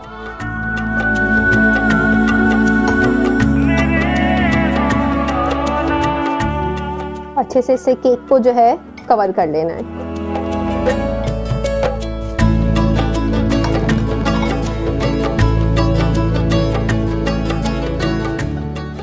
फिर हम इसके ऊपर फ्रेश स्ट्रॉबेरीज को स्लाइस में कट कर लेंगे।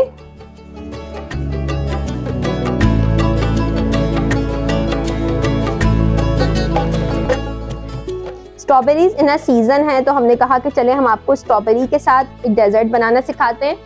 आपके पास सीजन में जो फ्रूट अवेलेबल हो आप उसके साथ भी ये बना सकते हैं।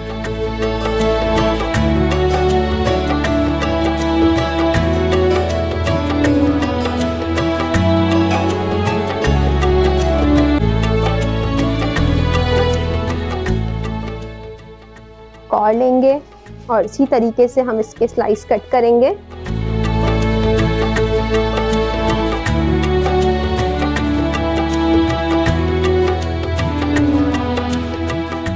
और ये हमारा स्ट्रॉबेरी डिलाइट जो है वो रेडी हो गया। थोड़ी सी हमारी स्ट्रॉबेरी सॉस को हम ऊपर से ड्रिजल करेंगे।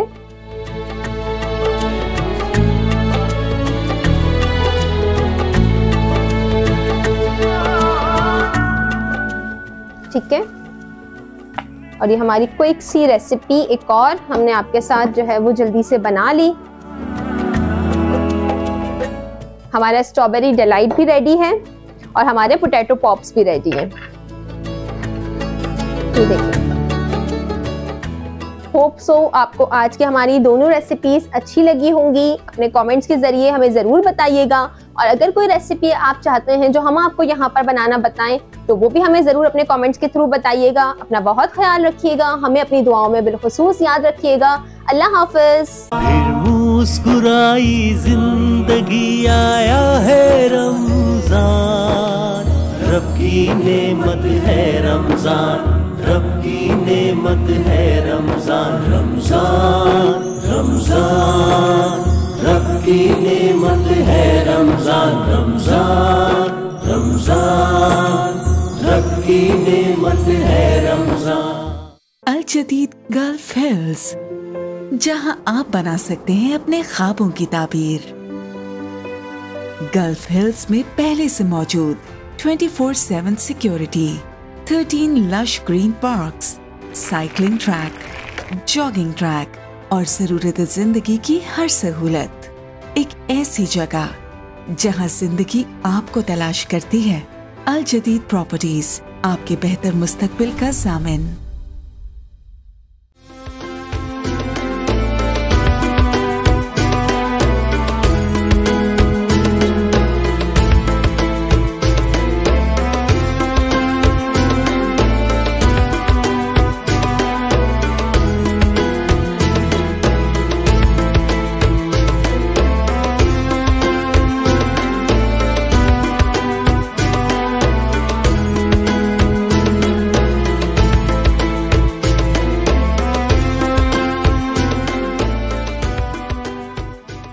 Centric Properties proudly presents the iconic Centric Tower at the prime location of Kalachi Cooperative Housing Society, presenting you an ultra-modern residential project with 2 and 3 bed stylish apartments and extra luxurious 5-bedroom duplex penthouses. At the grand reception, a sophisticated visitors lounge, rich in aesthetics for your valued guests, elegant and spacious lift lobby equipped with high-tech lifts for your comfort. A world of top-class amenities wait for you at the Centric Tower. Secured and reserved car parking is also a key feature of the project. For booking and details, call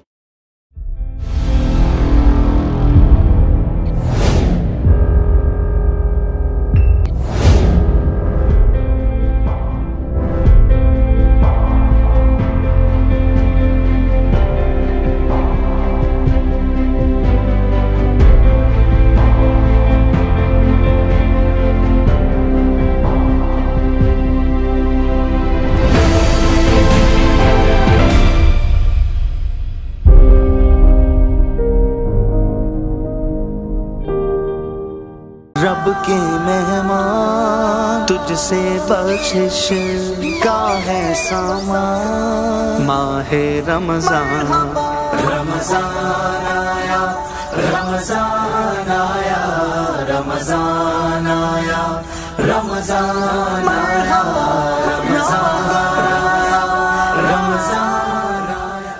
welcome back एक बार फिर। और लजीज तरीन खानों और हमारे रमज़ान दस्तरखान महरीन और सफ़ा की काविशों से के बाद अब हमारी बारी इस सेगमेंट में रहमत है मेहमान की।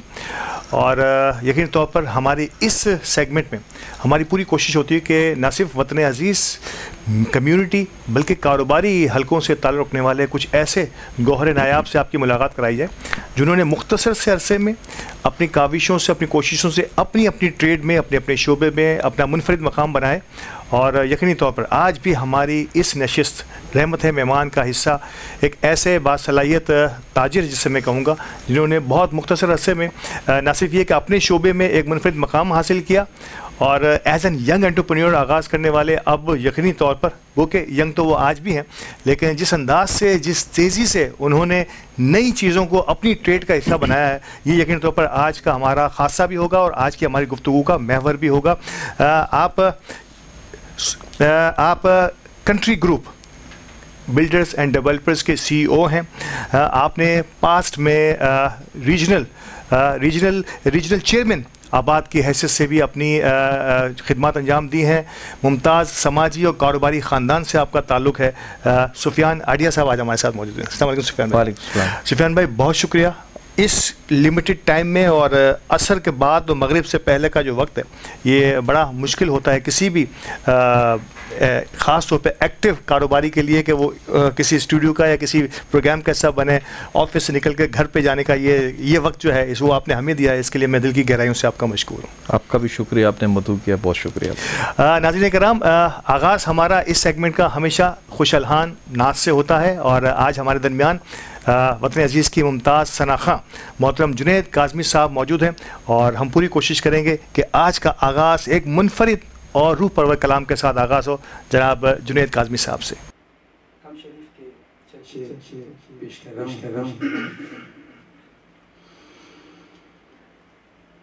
मेरे मौला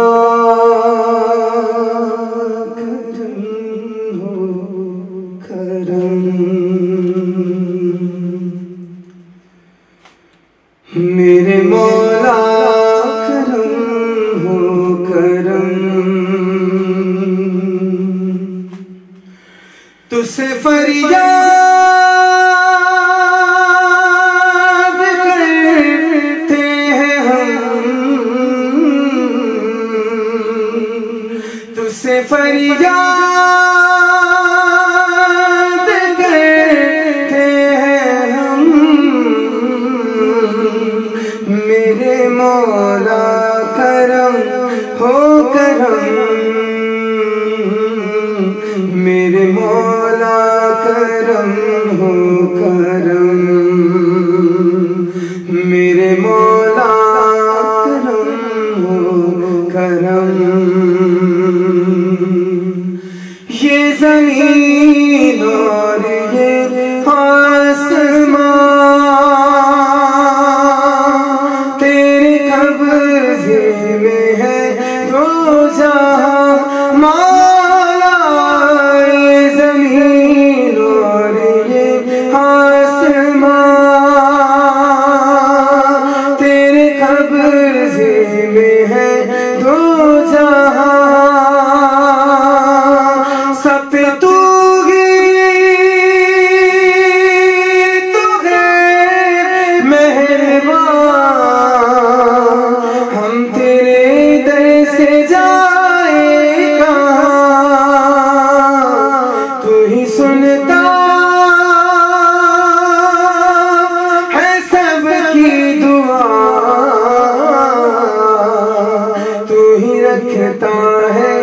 सबका भरम,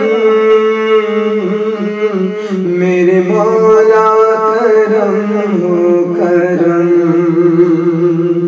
मेरे मौला करम हो करम।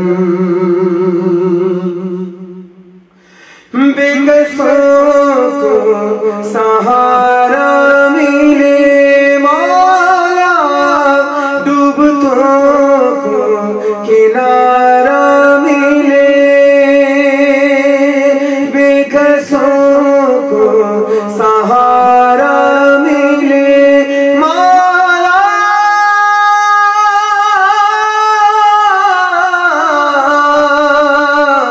मौला बेकसों को सहारा मिले, डूबतों को किनारा मिले, सर से तूफान पले कले, जो तेरा एक इशारा मिले, तू जो कर दे मेहरबानियां, दूर हो जाए हर एक गम, मेरे मौला करम हो करम, मेरे मौला करम हो करम। सुभान अल्लाह सुभान अल्लाह।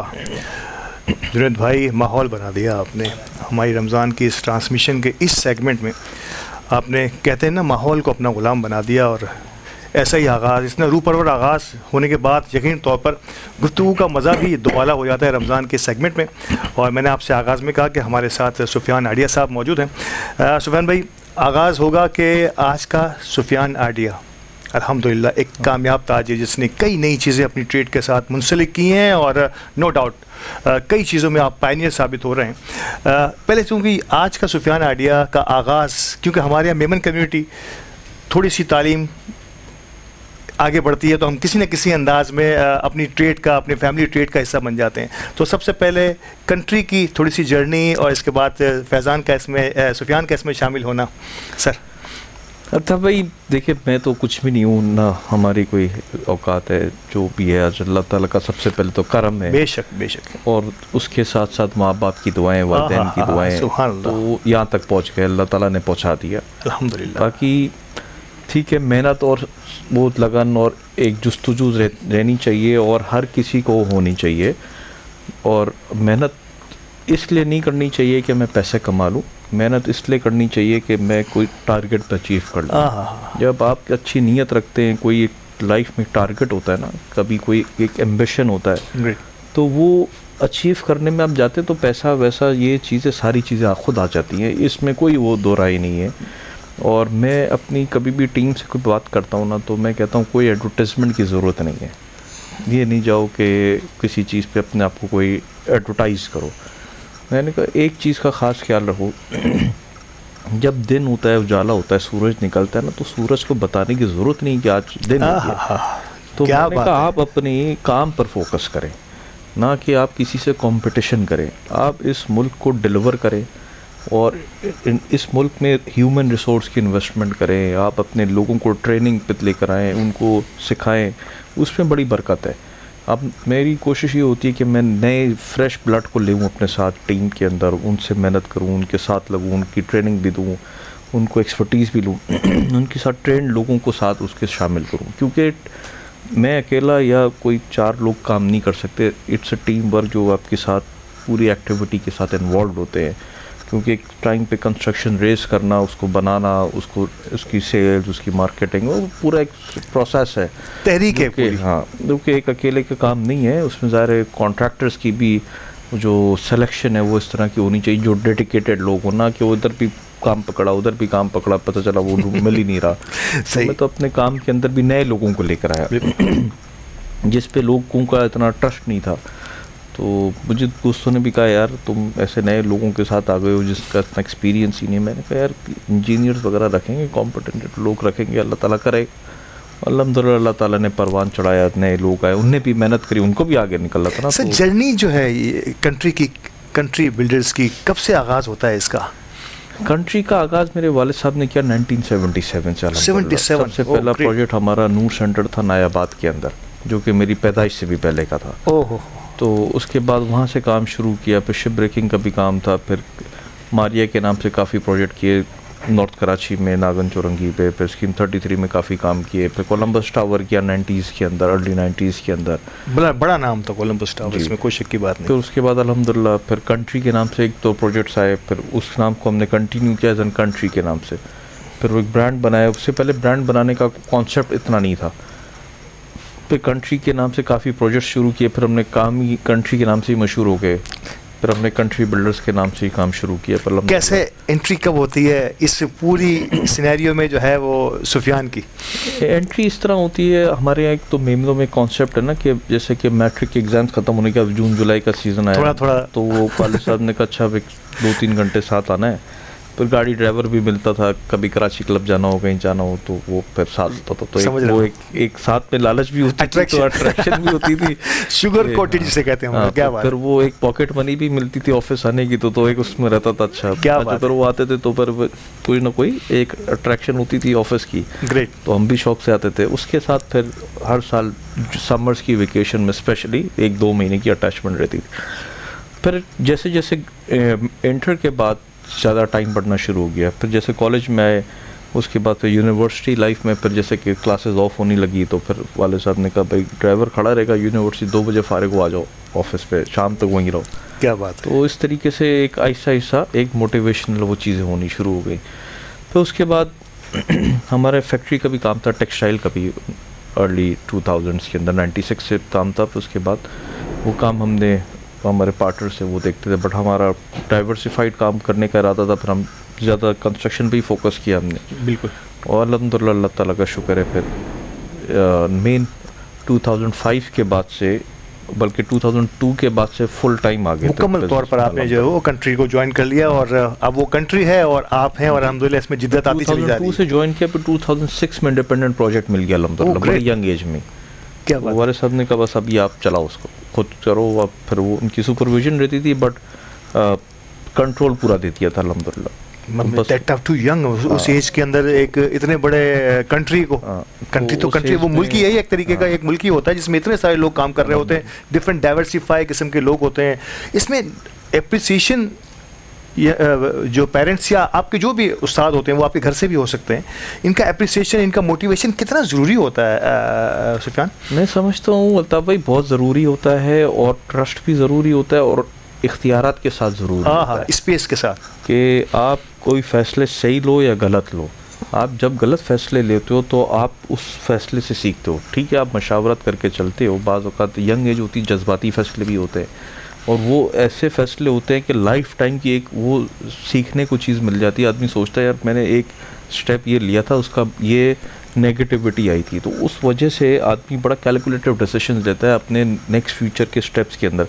तो जैसे जैसे काम ग्रो हो रहा होता है ना तो उसके पास नेगेटिविटी के चांसेस कम होते हैं। बिल्कुल वो कहता है मैं अपनी सारी नेगेटिविटी को साइड करूं, मैं अपने काम के ऊपर फोकस करूं, राइट लेफ्ट देखना बंद करूं तो मैं अपने राइट डायरेक्शन पे जाऊंगा ताकि ट्रैक पे रह सके। अच्छा एक जो इंतहाई अहम तरीन मैं कहूँगा एक यूनिक किस्म का जो कॉन्सेप्ट है कंट्री बिल्डर्स के साथ ख़ास तौर पे मैं बात करूँगा कि नए नए आइडियाज़ हम एलईडी बिल्डिंग्स पे जो हम एलईडीज़ का काम देख रहे हैं, इनसाइड अगर देखा जाए तो होम ऑटोमेशन जो है ना कमोबेश है, हम इन्हें जो है ना मूजिद कहते हैं इनका, ठीक है ना, इनोवेट किया है इन्होंने इस तरीके की किसी भी ये आइडियाज़ सर बड़ा मुश्किल होता है कि किसी नए आइडिया को इम्प्लीमेंट करना फिर से कामयाब कराना। पाकिस्तान में इसको कमोबेश आप ही लोगों के आसपास से इंट्रोडक्शन हुई इसकी, इस एलईडी लाइट्स की और फिर होम ऑटोमेशन की। कैसे किसी चीज़ को पहले तो इंट्रोड्यूस कराना और फिर इसको कामयाब कराना? मैं बताऊँ तब भाई हम 2017 की बात है जब नया होम ऑटोमेशन का सिस्टम इंट्रोड्यूस होना शुरू हुआ ग्लोबली। पाकिस्तान में तो कॉन्सेप्ट था ही नहीं इसका और इनफैक्ट हमने कुछ दोस्तों से, डेवलपर से दुबई में भी मालूमात की, उन्होंने कहा नहीं अच्छे ब्रांड प्रोजेक्ट्स कोई नहीं दे रहा और वी विल नॉट रिकमेंड कि आप इस पे नहीं जाओ, कहीं भी ये कोई ख़राबी होगी तो it will add a bad name to you. तो भाई ने और हमने डिस्कस किया कि नहीं we want to bring something new, हम कोशिश करते हैं कोई अच्छी चीज़ लेकर आएँ, जिद्दत की तरफ जाएँ, हम एक तरफ खड़े ना हो जाए। तो हमने कहा let's start from our own house. तो हमने अपने ऑफिस में शुरू किया, घर में शुरू किया, हमने 1 साल उसको पहले ट्रायल एंड एरर पे लगाया, तो अल्हम्दुलिल्लाह वो बड़ा सक्सेसफुल रहा। हमने कहा इतने इशूज़ तो है नहीं। क्या बात है। फिर हमने अपने क्लाइंट्स को वो प्रोडक्ट्स ऑफर करना शुरू करी, फिर हमने पूरे प्रोजेक्ट में लगा दी।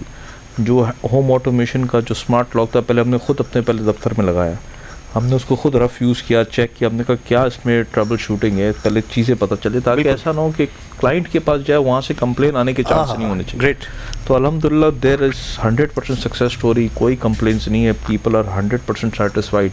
बल्कि हमें तो था कि लोग जो बड़ी एज के लोग होते हैं ना वो इस पर इतना फेमिलियर नहीं होते गैजेट्स के साथ, बट उनने भी बड़ा अप्रिशिएट किया। उनने कहा हमारे पाँव में दर्द है, बार बार उठ के जाना करना, तो वो तो बड़ा आपने ईजी सोल्यूशन दे दिया है, बिस्तर में बैठे बैठे लाइट कर लिया, तो वो बड़ा फ्लेक्सिबल हो गया चीज़ें और लोगों की बहुत ज़्यादा अडॉप्टेबिलिटी आ गई। बल्कि अब तो डिमांड करते हैं जो नया अपार्टमेंट लेने आते हैं, बोले ये दे रहे हो ना होम ऑटोमेशन। ये इंपॉर्टेंट बात आपने देखी कि सबसे पहले ट्रायल एंड एरर का जो जितना भी मरहला था वो सारा विदिन ऑफिस, विदिन अपने होम और घर से शुरू किया और वहाँ पे कंप्लीट इसमें दस्तरस हासिल करके कि क्लाइंट साइड पर अगर कोई भी बग्स आता है तो उसको घर के अंदर ही हल कर लिया जाए, इसके बाद पे क्लाइंट तक पहुँची कहानी। बड़ी दिलचस्प गुफ्तगू जारी है और ये जो पते की बात है हमारे नौजवानों के लिए जो आज हम यंग एंटरप्रेन्योर्स से मालूम कर रहे हैं, ये बड़े काम की चीज़ें हैं और इस पर वक्त सर्फ हुआ तो वो वक्त जो इन्होंने सर्व किया है वो आप और मैं सर्व ना करें, हम इससे आगे की कोई नई प्रोडक्ट की तरफ जाएं। तो हमारे साथ रहिएगा। वक्फे के लिए मुझे कहा जा रहा है, वक्फे के बाद दोबारा हाजिर होते हैं और रहमत है मेहमान की इस सिलसिले को इस तरह आगे बढ़ाते हैं। रब के मेहमान तुझसे बख्शिश का है सामान, माहे रमजान आया, रमजान आया, रमजान आया, रमजान आया, रमजान आया, रमजान आया।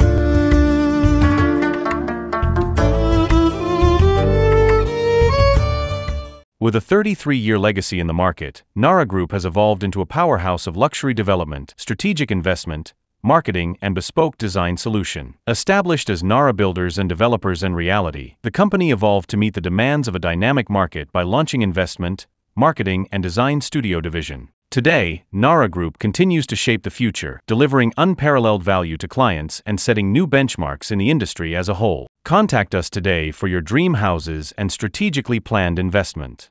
रब के मेहमान तुझसे बख्शिश का है सामान माहे रमजान रमजान आया रमजान आया रमजान आया रमजान आया रमजान आया रमजान आया। खुशामदीद एक बार फिर, और हमारे साथ हैं CEO country group builders and developers के जनाब सुफियान आडिया साहब, और इनसे बड़ी मैं कहूँगा कि इंफॉर्मेटिव गुफ्तगू जारी थी। सुफियान भाई, ऑटोमेशन का तो आपने बहुत ही ज़बरदस्त अंदाज में हमें समझाया है कि किस तरीके से पहले आप ट्रायल एरर के मरहले को आपने घर के अंदर ही एक अपनी छत के नीचे उसको हल किया, दैन फिर इसको मार्केट किया, तो अल्हम्दुलिल्लाह आज वो जिसे लोग इंट्रोड्यूस कराते हुए सोचते हैं, अब आप उस पर इतनी दस्तरस रखते हैं कि अब लोग आपसे खुद पूछते हैं कि आपके प्रोजेक्ट में अगर है तो ये तो ज़रूर होगा, कम अज़ कम ये आपका एक बेंचमार्क जो है ना सोल्यूशन बन गया आपका। लाइट्स, ये बड़ा इंपॉर्टेंट था। बुर्ज खलीफा पे देखा करते थे, वो बड़े अश किया करते थे कि यार कब ये पाकिस्तान में भी इस किस्म की चीज़ें आएंगी। तो अब हम देख रहे हैं कि अल्हम्दुलिल्लाह LED लाइट्स की कई बिल्डिंग्स हमें नज़र आ रही हैं, और इसकी भी इब्तिदा जो है वेरी खुशकिस्मती कि हम सबके लिए खुशी की बात है कि एक कंट्री की तरफ से हुई पहले प्रोजेक्ट में।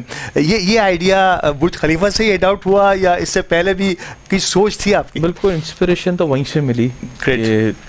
ठीक है, बुर्ज खलीफा उसका बहुत बड़ा बजट का प्रोजेक्ट है, हम उस बजट पे नहीं थे, बट हमने कहा कहीं से लेट्स स्टार्ट समथिंग, तो वो बड़े अप्रिशिएट किया। बल्कि बहुत सारे गवर्नमेंट की अथॉरिटीज़ की तरफ से भी रिक्वेस्ट आती है कि यार ये स्पेशल डे आ रहा है, वी वांट कि यार इस बिल्डिंग पे आपको इल्यूमिनेट करते, तो दिस इज़ एन ऑनर, एक मॉन्यूमेंट बन जाता है किसी शहर के लिए। क्या बात है, तो ये बड़ा ऑनर की बात होती है।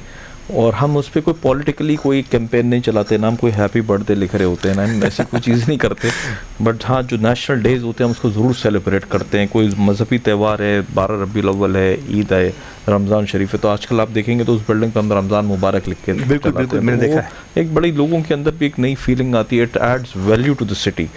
तो एटलीस्ट कोई कराची एक बिजलियों का, रौनकों का शहर, रोशनियों का शहर, उसको फिर बहाल करने की ज़रूरत है।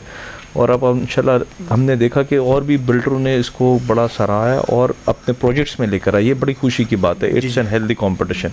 और अब हम एक नए प्रोजेक्ट की तरफ जो जा रहे हैं, हमारा इंटरेस्ट है कि हम इस पर और जदीद तरीके से कोई और अच्छी चीज़ लेकर आए, इंशाल्लाह इस शहर को कोई और अच्छा तोहफा देंगे इंशाल्लाह। Great, you will be Pioneer. जिस तरह से हमने ऑटोमेशन में देखा, हमने LED लाइट्स से मज़य्यन बिल्डिंग्स देखी हैं, तो अब कुछ और आने वाला है कंट्री की जानिब से। तो अब कुछ बातें कंट्री से कंट्री के लिए हो जाए। सर, मुल्क हमारा हम सब का, और यकीन जिस अंदाज से आप कहते हैं कि हम पॉलिटिकली हट कर हम हमारी बिल्डिंग को अगर सजाने को नेशनल डे होगा तो हम अपनी बिल्डिंग को वफ़ कर देते हैं, उसकी सारी लाइट्स पे वही चल रहा होता है जो कि उस वक्त की उस पर्टिकुलर टाइम की डिमांड होती है। Construction industry, real estate industry 5-6 साल पहले अगर देखा जाए तो एक बूम उसमें आया था, और जो भी आपसे कनेक्टेड अलाइड इंडस्ट्रीज़ हैं वो एक्सपेंशंस की तरफ जा रही थी कि जिनका अगर 1 टन बन रहा है मिसाल के तौर पर, तो वो 2 टन की तरफ कैसे जा सकती हैं, वहाँ तक काम हो रहा था। फिर थोड़ा सा इसमें फिर टर्मोइल आया है, डाउनफॉल आया, फिर अब थोड़ा सा आहिस्ता आहिस्ता काम शुरू हो रहा है। लेकिन आप समझते हैं कि इट्स सेटिस्फैक्ट्री या अभी इसमें बहुत ज़रूरत है काम करने की? देखिए, मैं ये समझता हूँ कि जो पाकिस्तान की जो ओवरऑल GDP की ग्रोथ से पूरी इकॉनमी का एक ताल्लुक़ है, हमारा जो सबसे बड़ा प्रॉब्लम है वो है इस वक्त IMF। हम अगर कोई भी चीज़ की डेवलपमेंट पॉजिटिविटी की तरफ जाते हैं तो वो हमें अप्रूवल्स लेने पड़ते हैं IMF से। अगर गवर्नमेंट कोई भी इमारत देना चाहती किसी भी इंडस्ट्री को तो वो दे ही नहीं सकती, वो पहले IMF कहती है कि आप ये कैसे कर सकते हैं, तो वो एक हर्डल सबसे बड़ा है। अब एक पॉलिसी पे बात हो रही है, हमने गवर्नमेंट को रिक्वेस्ट करी कि जिस तरीके से बहुत ज़्यादा टैक्सेशन आ गए रियल एस्टेट सेक्टर के ऊपर, तो उसकी वजह से लोग इन्वेस्टर शाय होगी। हमने कहा आपका मकसद है कि अगर गवर्नमेंट को प्लान है कि 600 बिलियन रुपीस का टैक्स कलेक्शन करना है एक इंडस्ट्री से, रियल एस्टेट से, तो आप उसको 800 बिलियन पे ले जाएं। जी जी। बट उसका फॉर्मूला बैठ के स्टेक होल्डर से मशावरत से कर लें। अब इनने किया ये कि जो 6% टैक्स है उसको 12% कर दिया, और बहुत सारी इस तरीके की जो फेडरल एक्साइज ड्यूटी लगा दी, फिर टैक्सेशन की इस तरीके से वो चीज़ें कर दी कि लोग उससे बदचैन हो गए।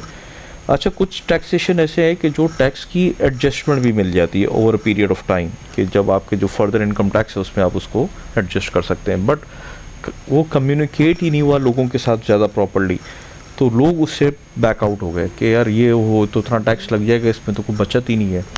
प्लस फिर वो जीडीपी की मूवमेंट रुकी, उस वजह से लोग इन्वेस्टर पीछे हटना शुरू। बट जैसे कि अभी आपने देखा कि प्राइम मिनिस्टर अनाउंस किया कि हम रियल एस्टेट के लिए पैकेज ला रहे हैं और हम टैक्सेशन को कम कर रहे हैं, तो डीएचए फेजेड, डीएचए सिटी और शहर में बहुत ज़्यादा डिमांड आनी शुरू हो गई।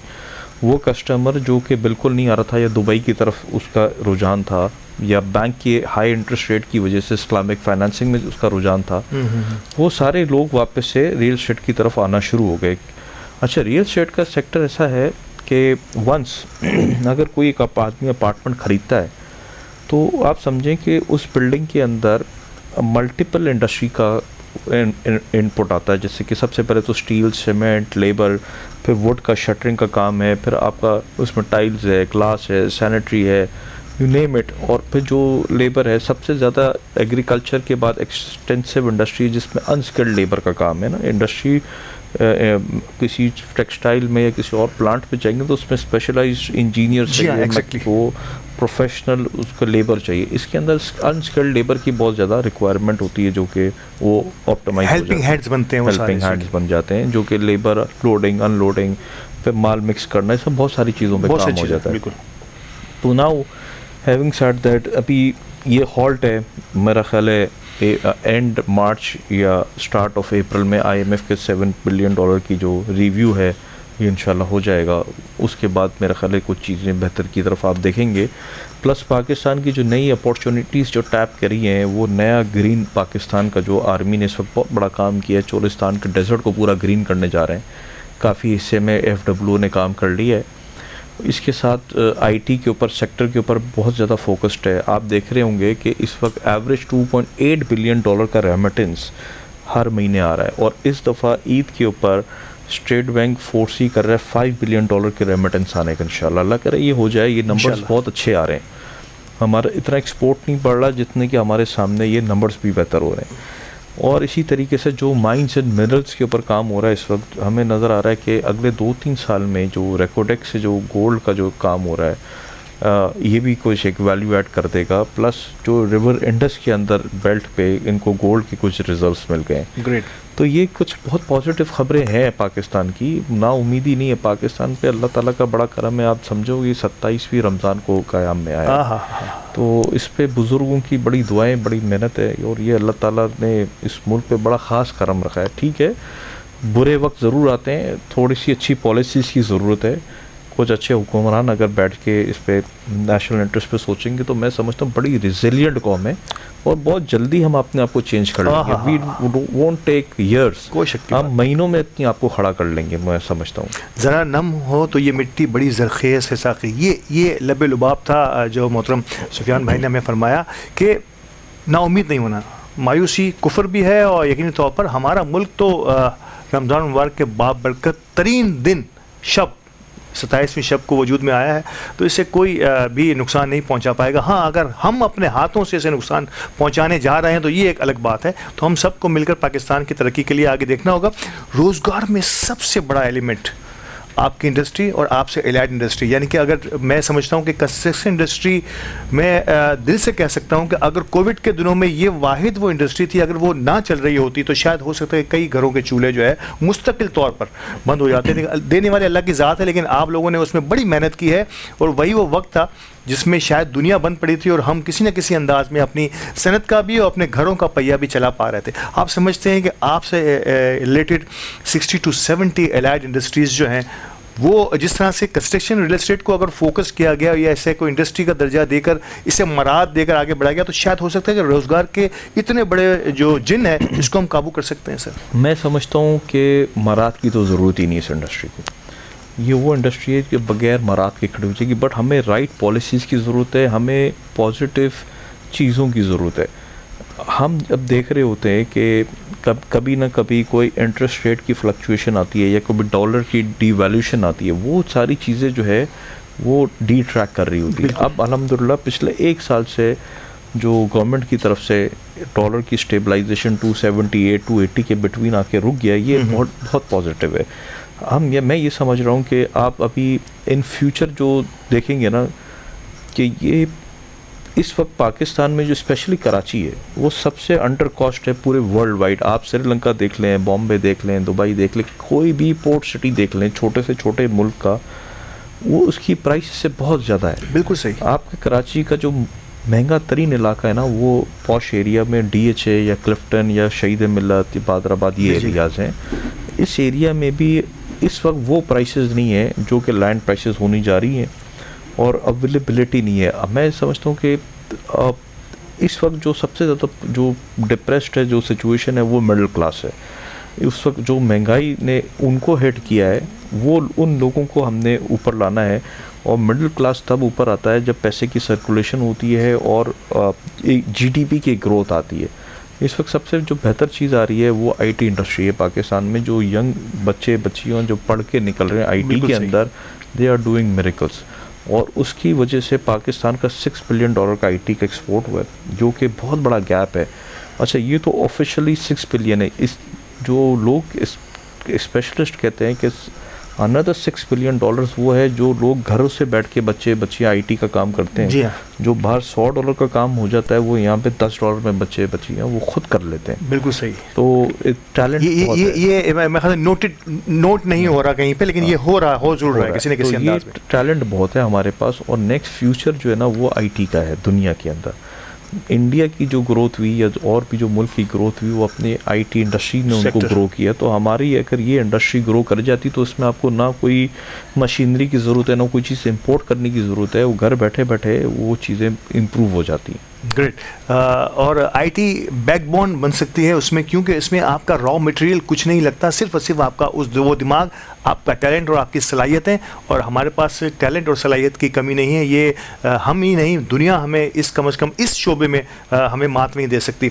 सर, आबाद की थोड़ी सी बात हो जाए। आप रीजनल चेयरमैन भी रहे आबाद के, और आबाद अपने मेंबरान के लिए ख़ास तौर पे और यकीनी तौर पर बाकी तमाम आपके जो क्लाइंट्स हैं उनके लिए भी मैं देखता हूं कि बड़े एक्टिवली पार्ट प्ले करती है।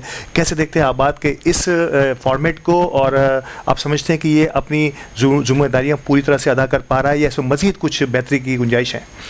मैं समझता हूँ आबाद को, जो इस वक्त हमारा एलाइट पैनल का जो पैटर्न इन चीफ है मोहसिन शिखानी, उसको बहुत बड़ी क्रेडिट जाती है। उसने बहुत अनथक मेहनत करी है आबाद की इज़्ज़त को बढ़ाने में, मेहनत करने में, डिलीवरी देने में, लोगों के मसले मसाइल हल करने में, गवर्नमेंट लेवल पे अपने आप को मनवाने में, और अच्छे लोगों को आगे लेकर आने में उनका बहुत बड़ा किरदार है उसके अंदर। और बहुत अनथक मेहनत आज भी वो करते।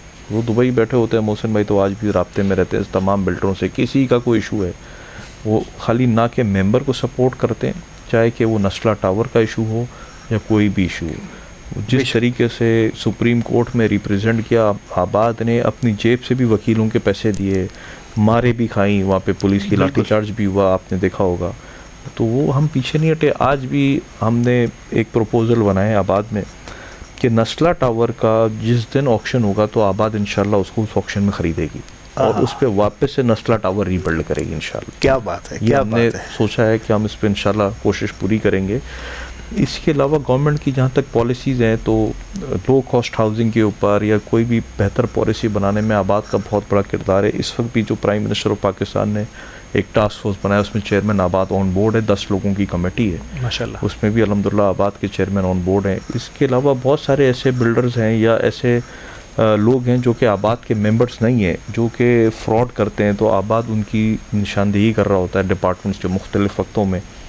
और अगर किसी के कोई इशूज़ हैं तो एक कंप्लेन कमेटी भी बनाई हुई है, उनकी कंप्लेन सुनी जाती है, बिल्डर को भी बुलाया जाता है, उसकी कंप्लेन को रिजॉल्व किया जाता है अल्हम्दुलिल्लाह। और 99% सक्सेस रेशो है अल्हम्दुलिल्लाह। हमारे बहुत सारे ऐसे केसेस हैं जो कोर्ट में लिटिगेशन में थे, उसको भी हमने क्लाइंट को भी बैठाया, बिल्डर को बिठाया, उनको मसले को सॉर्ट आउट किया। तो ये टेबल पे ही मसाइल जिसे हम हल करना कहते हैं। और ये आबाद किसी भी ऑर्गेनाइजेशन में ये बड़ा इंपॉर्टेंट रोल होता है कि आप अपने सिर्फ मेम्बरान ही नहीं, उन मेम्बरान से वाबस्ता वो आपके कस्टमर्स और क्लाइंट्स जो हैं उनको अगर तसल्ली बख्श, और नो डाउट आबाद इसमें किसी हद तक नहीं, मैं कहूँगा बहुत हद तक कामयाब हुआ है, और उसने वो तमाम मसाइल टेबल टॉक पर और टेबल पर बैठ कर हल करने की कोशिश की, ना कि हम कोर्ट कचहरियों के चक्कर लगाएं। फाइनली सर, नौजवान आपने आगाज़ में कहा, बड़े वाइब्रेंट अंदाज में कहा कि मायूसी गुनाह भी है और मायूस नहीं होना चाहिए। नौजवान बड़ा मायूस न जाने क्यों हालात से हो जाता है, क्या पैगाम देना चाहेंगे नौजवानों को कि अभी भी इस मुल्क में इतना सब कुछ है कि अगर हम थोड़ा सा स्टे करेंगे, सब्र से काम लेंगे तो बहुत कुछ हम यहीं से अचीव कर सकते हैं। मैं ये समझता हूँ कि जो सोशल मीडिया है, जो मोबाइल है, जो चाय की होटल है ना, इसने हमारी नौजवान नस्ल को तबाह बर्बाद कर, सबसे बड़ा दुश्मन है ये। टोटली आप काम पे फोकस करें, सुबह उठें।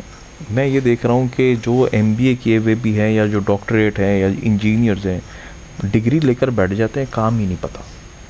आप अपने काम को फोकस करें, उसको रिसर्च करें, समझें, खाली बुक से ना पढ़ें। सही, टैलेंट बहुत है लोगों में, थोड़ा सा इंटरेस्ट ले लेना। अगर ये रात के दोस्तों की कचेरी छोड़ दें, भाई सैटरडे संडे 2 दिन एंजॉय कर लो, 5 दिन काम कर। दुनिया में ऐसा ही होता है, दुनिया में ऐसा ही होता है। तो हमारी यूथ है ना, ये इतना बड़ा एसेट है कि उस पाकिस्तान की जो कि ऑफिशियली 22 करोड़ तो पॉपुलेशन है, तो 60% इसका यूथ है। ये जो 60% यूथ है ना, यही पूरे मुल्क का गेम चेंजर है, और पूरा फ्यूचर पाकिस्तान का ना इस यूथ के हाथ में। और मैं ये चाहूँगा, बल्कि सब ये चाहेंगे कि जो अगला जो यूथ आना है, जो फ्रेश ब्लड आना है, यही सिविल ब्यूरोक्रेसी में आना है, ये जुडिशरी में आना है, यही पॉलिटिक्स में आना है, इसी जुडिशरी को फ़ौज में आना है। तो यही आप यूथ ने ही पूरे मुल्क को चलाना है आगे। हमें इस पे इन्वेस्ट करने की ज़रूरत है, हमें अपने एजुकेशन सिस्टम्स को इम्प्रूव करने की ज़रूरत है, हमें उसको सोशलाइज इतना करना है, उसको माशरे की तालीम इतनी देनी है कि एक दूसरे की हम आंगी होनी चाहिए, ब्रदरहुड होना चाहिए। हम अभी अलग अलग हिस्सों में बढ़ गए, हमें उससे बाहर आना है, अब पाकिस्तानी बनना है। ये आप देख लें हमारी क्रिकेट टीम का क्या हाल है। ये कभी नहीं हमने सोचा था कि हम इस वक्त इतनी मायूसी है कि मेरा बेटा तो अब क्रिकेट खेलने भी नहीं शौक करता, वो सॉकर में जाना शुरू हो गए। क्या बात। पहले होता था कि हम सब क्रिकेट खेलते थे, वो उसका शौक ही नहीं है कि बैट या बॉल खरीद ले, कभी उसका कोई इंटरेस्ट नहीं। समझ रहा हूँ मैं। तो ये देखें, ये जो स्पोर्ट्स है ना, ये हमारे नेशनल लेवल पे ये जो लोगों को यूनाइट करता है और हार्ट टचिंग होता है। हम दिल से जो है ना बड़ा जो है ना तो सीरियस हो जाते हैं। मैं ये समझूंगा कि हमें यूथ को ही आगे, पूरे मुल्क को ही यूथ नहीं चलाना है हर जगह। बिल्कुल सही। तो ये इस पे इन्वेस्टमेंट की बहुत ज़रूरत है, हमारी यूथ पे काम करना है, और यूथ को भी वतन की बेहतरी के लिए, पाक सरज़मीन की बेहतरी के लिए कुछ ना कुछ सोचते रहना है। सिर्फ यहाँ मुख्तलिफ अंदाज में जो पॉइंट आउट्स की हैं, उन जगहों को छोड़िए, आगे बढ़िए। पार्टी के लिए बहुत वक्त पड़ा है आपके पास। इस वक्त जो असल काम है, जो हमें करना है, अपने आप को, अपने कैरियर को आगे बढ़ाइए, और यही आप ही का कैरियर जो है वो मुल्क का कैरियर बन जाएगा, मुल्क का मुस्तकबिल बन जाएगा। फाइनली दी मेमन टीवी की पहले दिन से आप हमारे सरप्रस्तों में से एक हैं और हमेशा हमें सपोर्ट करते रहें। अली गोडल की काविशें, दी मेमन टीवी का आज अल्हम्दुलिल्लाह, अभी आप आके पूछ रहे थे कि नया सेट लग गया, तो जी भी हम हर मरतबा कुछ ना कुछ कोशिश करते हैं कि कोई ना कुछ नया लाते रहें। सर कैसे देखते हैं मेमन टीवी की इस जर्नी को और अली गोडल की इस काविशों को? अली गोडल भी एक यूथ ही था। जहाँ से अली गोडल ने शुरू किया, एक राइजिंग स्टार आए मेमन कम्युनिटी में, बहुत अच्छा इनिशिएटिव लिया अली गोडल ने। अली गोडल को देख के बहुत और लोग भी आए, बिल्कुल, बट इसकी एक लगन थी, जुस्तजू थी, मेहनत थी। वो आज भी जिस तरीके से परसू कर रहा होता है ना अपनी चीज़ों को, अपने सिस्टम को, अपने चैनल के लिए मेहनत करता है, अनथक मेहनत करता है वो। हर लोगों को एक दूसरे से कनेक्ट करना, इस चीज़ को ना बड़ा मैं समझता हूँ कि उसने पॉजिटिव लिया और बहुत मेहनत के साथ किया, और इसने बुरा टाइम भी देखा और अच्छा टाइम भी आज देख रहा है। आज जो मेमन टीवी का नाम है, हर बिजनेस कम्युनिटी में, हर अच्छे फोरम पे मेमन टीवी इज़ रिकग्नाइज्ड। पहले लोग समझते थे मेमन टीवी को नहीं है, क्या है, आज उस हर अच्छे इवेंट में मेमन टीवी की कवरेज मुझे वहाँ नज़र आती है। तो ये एक मुंह बोलता सबूत है कि ये मेहनत है अली गोडल की और मेमन टीवी की, और मेमन टीवी की पूरी टीम की, खाली कैमरामैन और हर आपका प्रोड्यूसर, एक जो आदमी, उन सब की अनथक मेहनत है जो आज यहाँ तक पहुँची है। और मैं समझता हूँ, मैं अली गोडल को हर दफ़ा बोलता हूँ, आज भी मैंने पूछा मैंने कहा भाई अल्लाह करे आपका सैटेलाइट चैनल भी बना इंशाल्लाह और आगे तरक्की करो, और हमारी दुआ है कि ये मेमन टीवी और आगे जाए। बहुत खूब, बहुत खूब। और इन दुआओं के साथ very very soft spoken Sufiyan Adia साहब अपने सादा से अल्फाज में बहुत सारी ऐसी बातें आज कर गए हैं जो हम सब और आप तमाम नौजवानों के लिए मशअल राह बन सकती हैं। तो अब यकीन तौर पे प्रोग्राम हमारा वक्त की क़ैद में मुक़य्यद है और यकीन तौर पर इसे ख़त्म तो करना होगा। तो बहुत बहुत शुक्रिया सुबह में आपका हमारे साथ रहने के लिए। और अब इख्तिताम हस्ब मामूल हस्ब दस्तूर एक खूबसूरत कलाम से होगा। तब तक के लिए हमें इजाज़त दीजिए और कलाम की तरफ चलते हैं जनाब जुनैद काज़मी साहब। बहुत खूबसूरत कलाम, चूँकि रमज़ान शरीफ का महीना है, काफ़िले हुजूर की बारगाह में जा रहे हैं, अल्लाह हम सबको जाना नसीब फरमाए। बड़ा खूबसूरत और मोतबर और कलाम पेश कर रहा हूँ।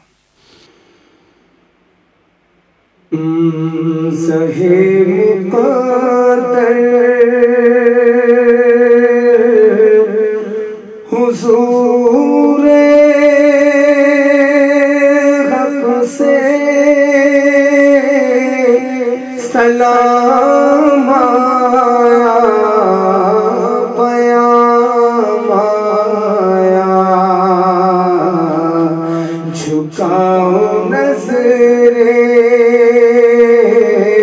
बिछाओ पलके, अदब का मकाम आया। ये कौन सर से कफन लपेटे चला है उल्फत के रास्ते पर। ये कौन सर से कफन लपेटे चला है उल्फत के रास्ते पर।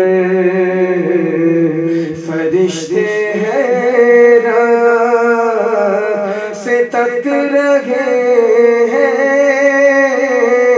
ये कौन सी एहतराम आया। ये कहना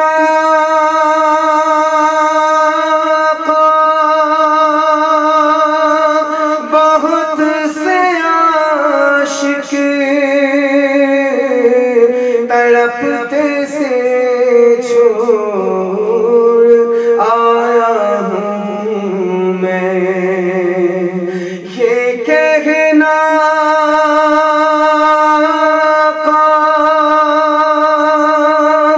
बहुत से आशिक तड़पते से छोड़ आया हूँ मैं। बुलावे के मुंतज़िर है लेकिन न सुबह आया न शाम आया। बुलावे के मुंतज़िर है लेकिन न सुबह आया न शाम आया। दुआ जो निकली थी दिल से आखिर, पलट के मकबूल होके आई। दुआ जो निकली थी दिल से आखिर, पलट के मकबूल होके आई। वो जज्बा